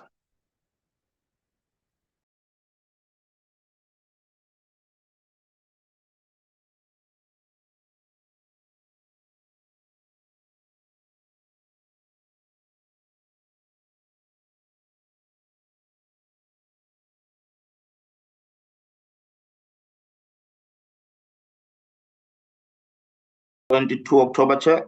Page 1.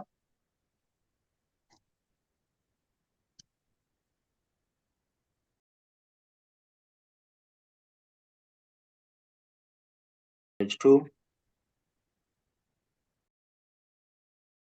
And page 3. Okay. Any point of correction or proposed amendments?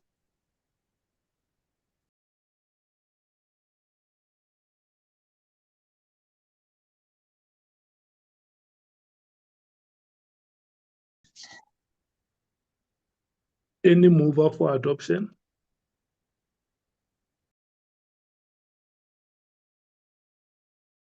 I'll move, Chair. Thank you. Any seconder?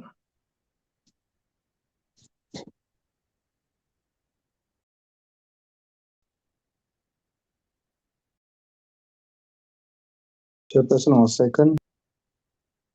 Thank you so much. The minutes are adopted. The next set palette.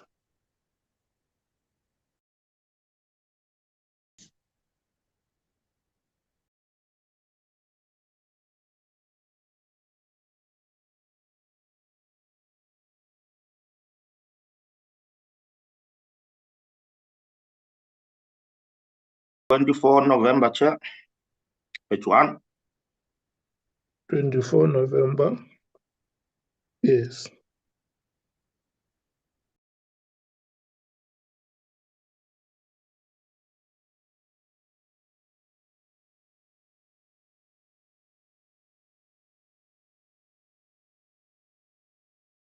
Page 3. Page 4.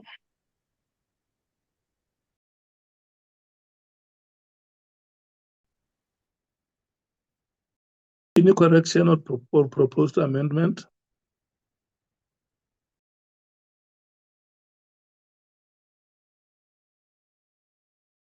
Mover for adoption?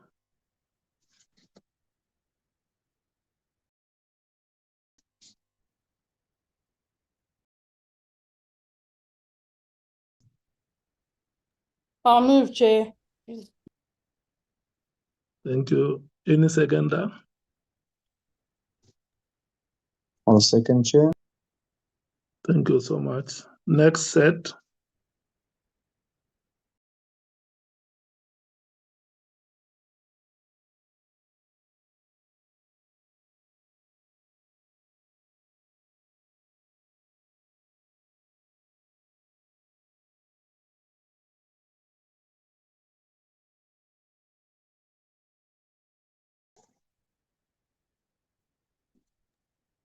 Chair, Hello, Honorable Skosana. Chair, can I make a proposal, Chair? Yeah. Can we take a so-called tea break, Chair? Looks like there's, I don't know, yeah. No, we're The Chair about is to. laughing at me. But this is what I'm realizing, Chair, to say when you ask a mover, a second, it takes time now. Thank you, Chair. We're about to conclude the meeting. We're on the last item. Alert. Problem, Chair. No problem, Chair. Thank you. 7 Sure. January, Chair. Page 1, 7 January. Yes, page 1. Page 2.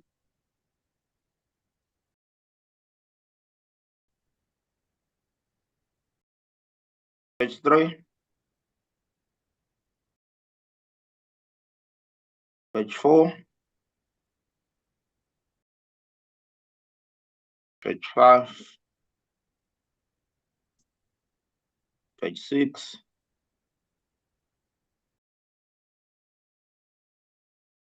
Page 7. And page 8. Thank you, Chair. Any correction or proposed amendment?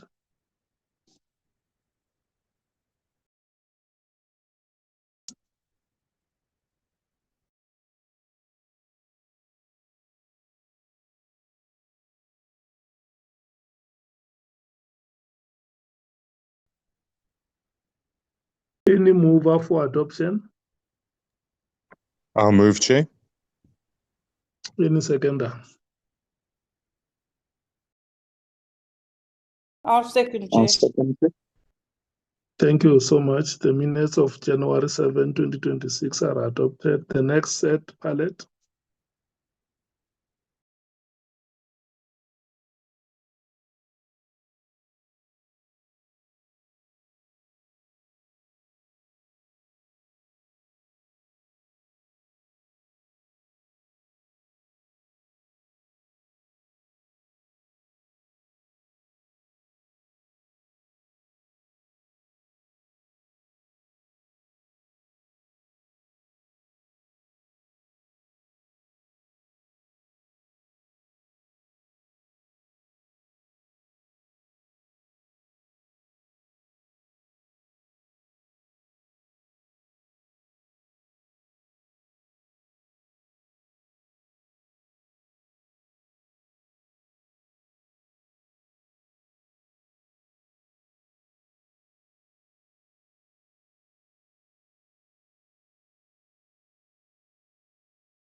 Is it only silent on my part or?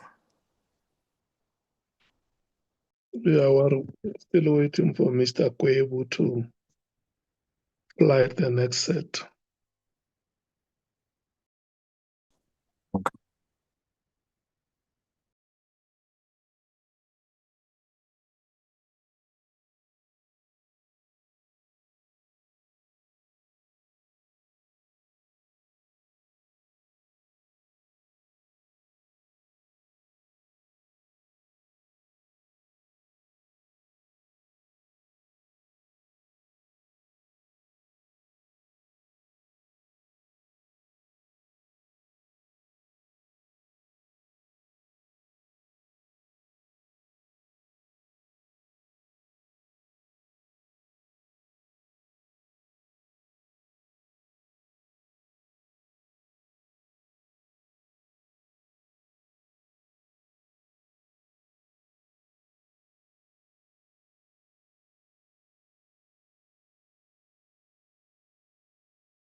Honorable Skosana, is your hand up?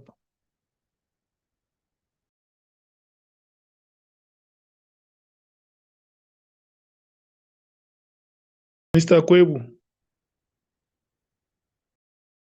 We are loading, Chair. I'm getting assistance from my colleague. We are loading. Okay.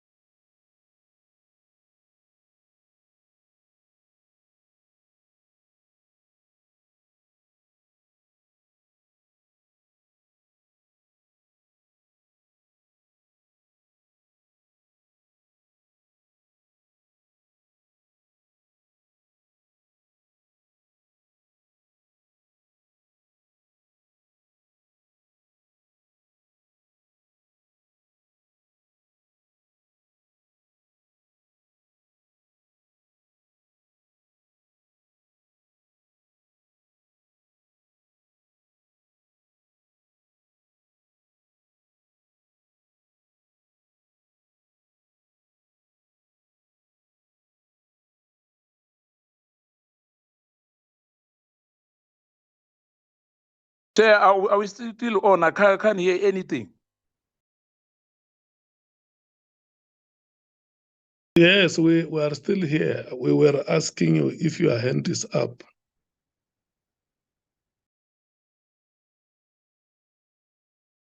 Sorry, Chair.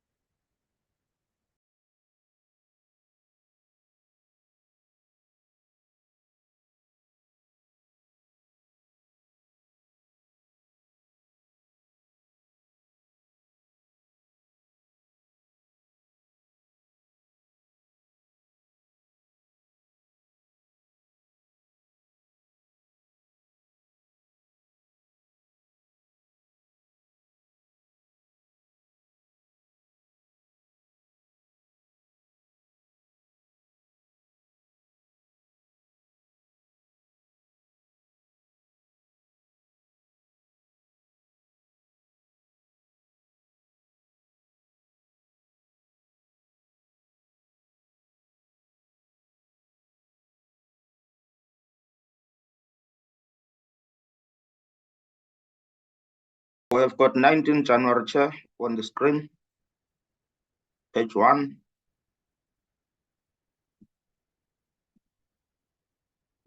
Page 2. Page 3.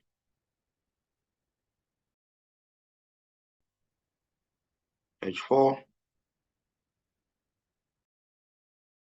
Page 5.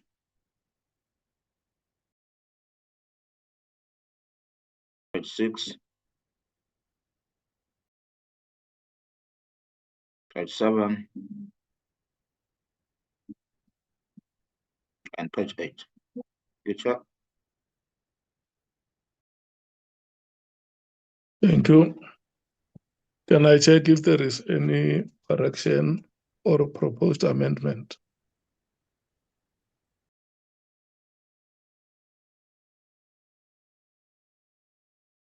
Any mover for adoption? Okay. Any seconder?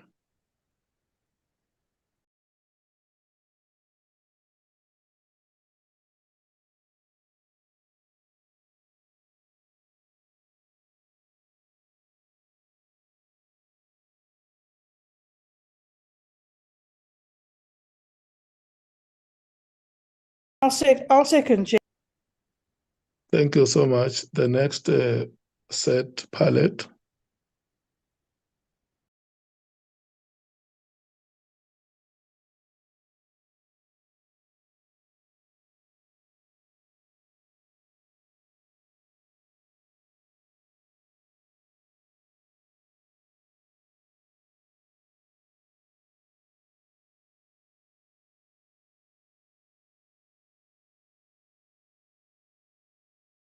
Oh, gotcha. 24 October.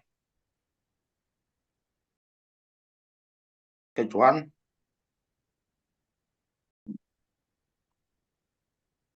Page 2.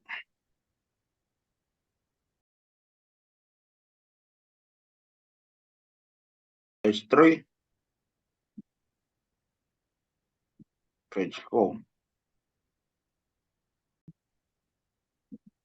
Thank you, Chair.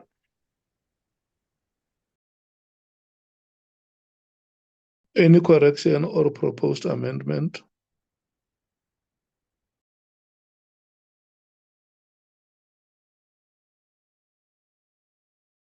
Any mover for adoption? I'll move. Any seconder?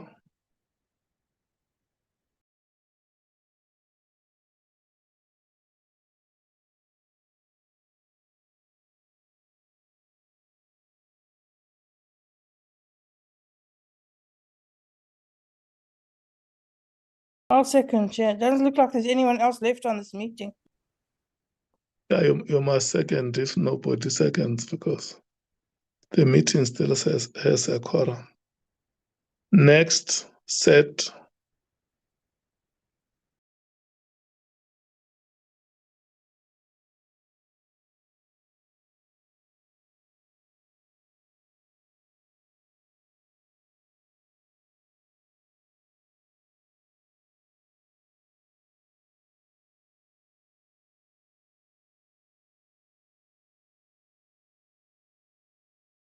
Second of February, Chair. We've got page 1 there on the screen. Yeah. Page 2.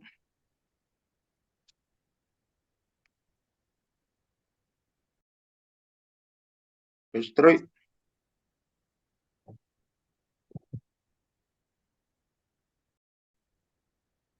Four. Page 5. Page 6.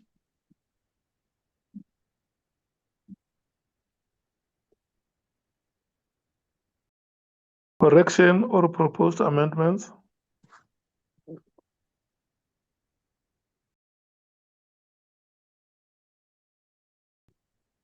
Any mover? I move, Chair. Any seconder? I'll second. Thank you so much. Palette, do we still have another set?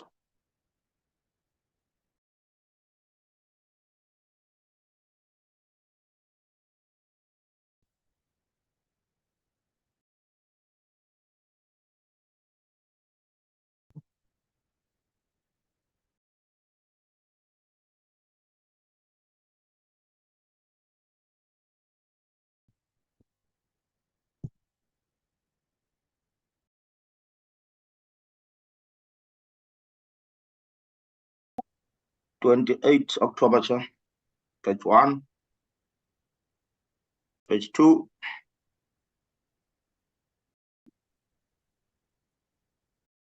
page 3. Thank you, Chair.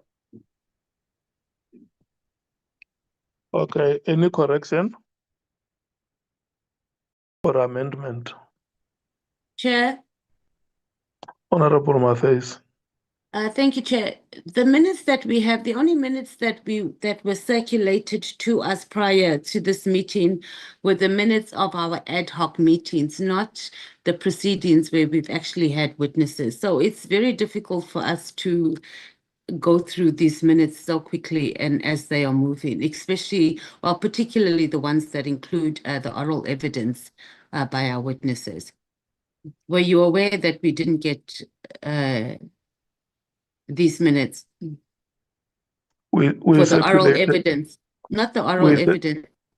we circulated seven sets of housekeeping meetings and 7 sets of proceedings.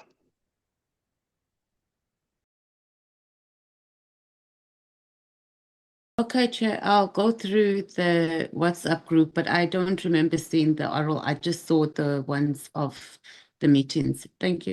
Yeah, no, it's 7. What date is this one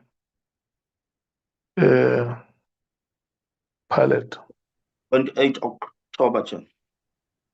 And how many sets are left?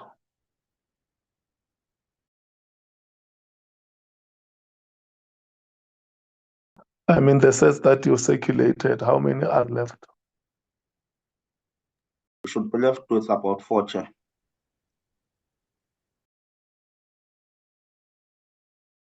No, I mean, we circulated seven sets of minutes. I want to know how many sets have we done so far and how many is left?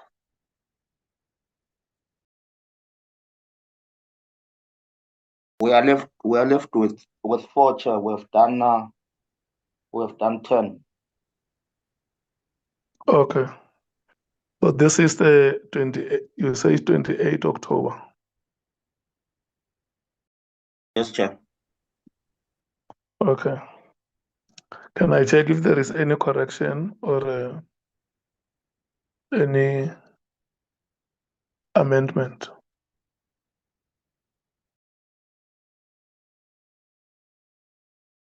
Any mover?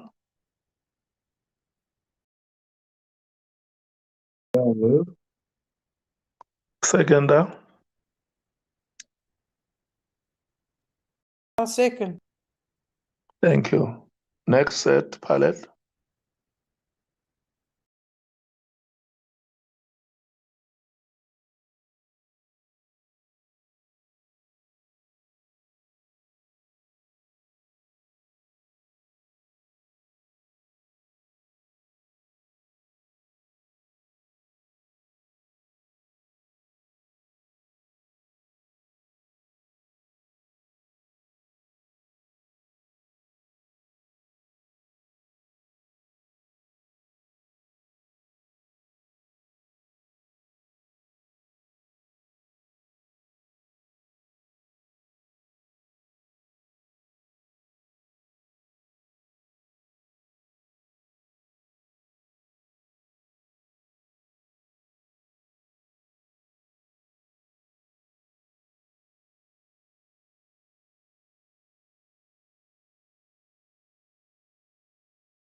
24 November, Chair, page 1.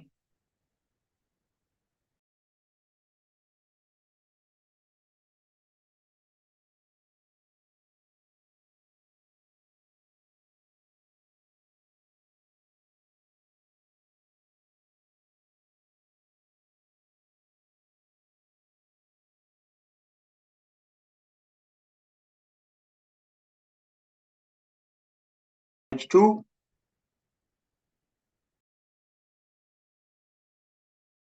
Page 3. Page 4. Thank you, Chair. Okay. Any corrections or proposed amendments?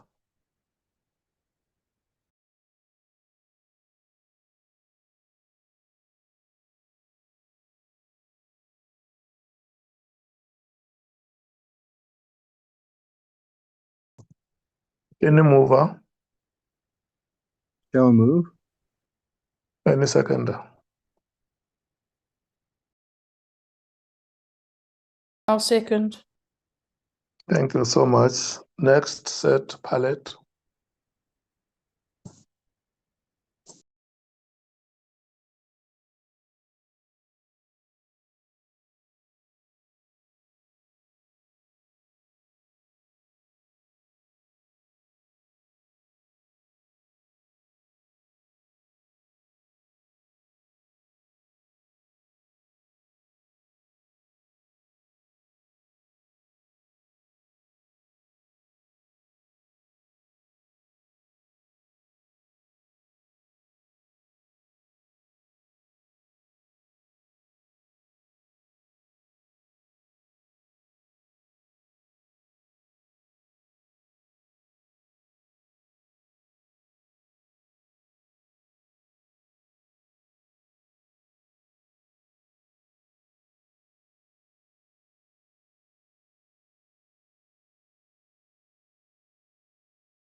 Chair, that was the last set we are done, Chairperson.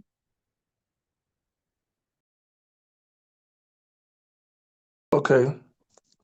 Thank you. Thank you so much. Honorable members, can I check because I think there is one item that Honorable Mr. Tejana spoke to. Do we want to put a deadline on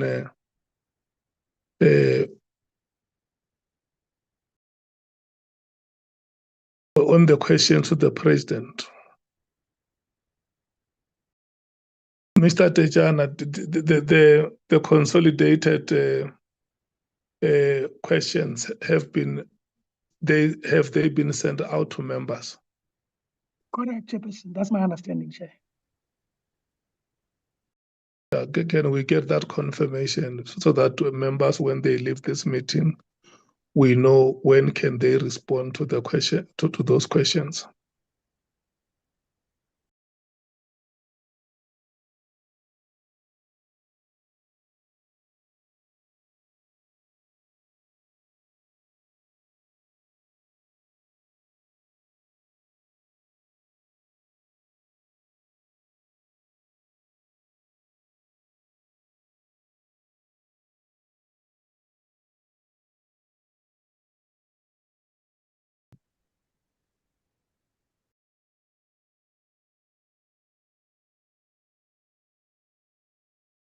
Hi, Chairperson. Chairperson, in the group, Venetia confirmed that I think I'm not sure whether it's Pilate or Babalo circulated the questions, but they've been circulated. Already. That's the impression I get when I read the WhatsApps in the group.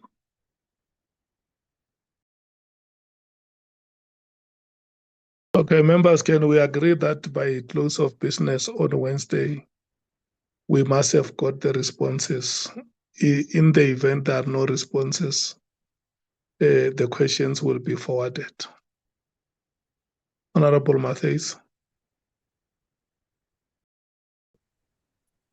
Chair, I'm here in the group. When was it put in the group?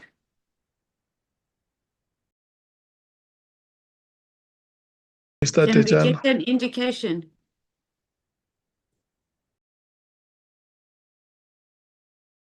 Okay, Honorable Matisse, I'm just trying to check my WhatsApps. I think, tell me, maybe we should ask this from Pilot. Sorry, Pilot, I'm not throwing you under the bus. Have the questions been dispatched to members?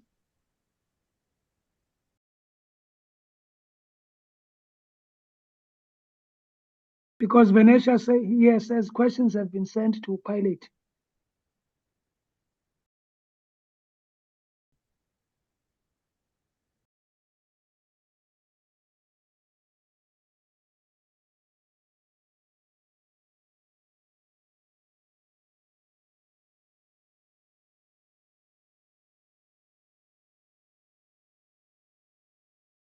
Chairperson, the questions will be posted in the group.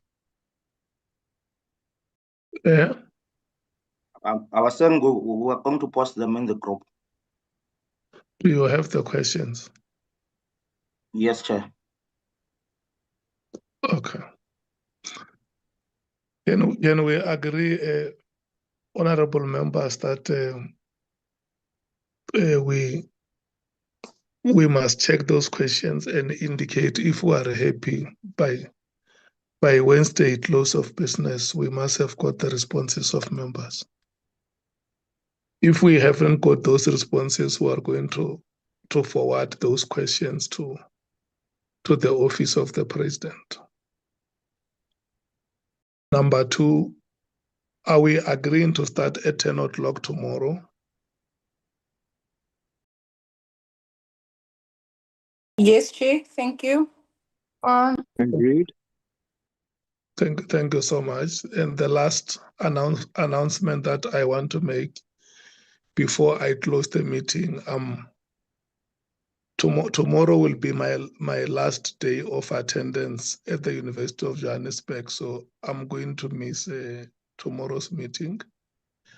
The members would have to arrive a bit earlier to agree on who will chair tomorrow's proceedings. I will only join the meeting on Thursday and Friday. Excellent. Thank you. Honorable members. If I may, Chair, if Honorable Mola is at the meeting, don't we have a standing arrangement that he will chair? It was a standing arrangement for committee meetings. For the proceedings, it still has to be finalized. I mean, it still has to be formal. It has to be formalized. The correct procedure, Chair, sorry, is that we elect a chair. That's exactly what I'm saying, that it must be formalized. Thank you so much, honorable members, for your inputs. It has been a very long meeting from 2 o'clock now. I mean, from 1 o'clock. Yeah. Yes. No.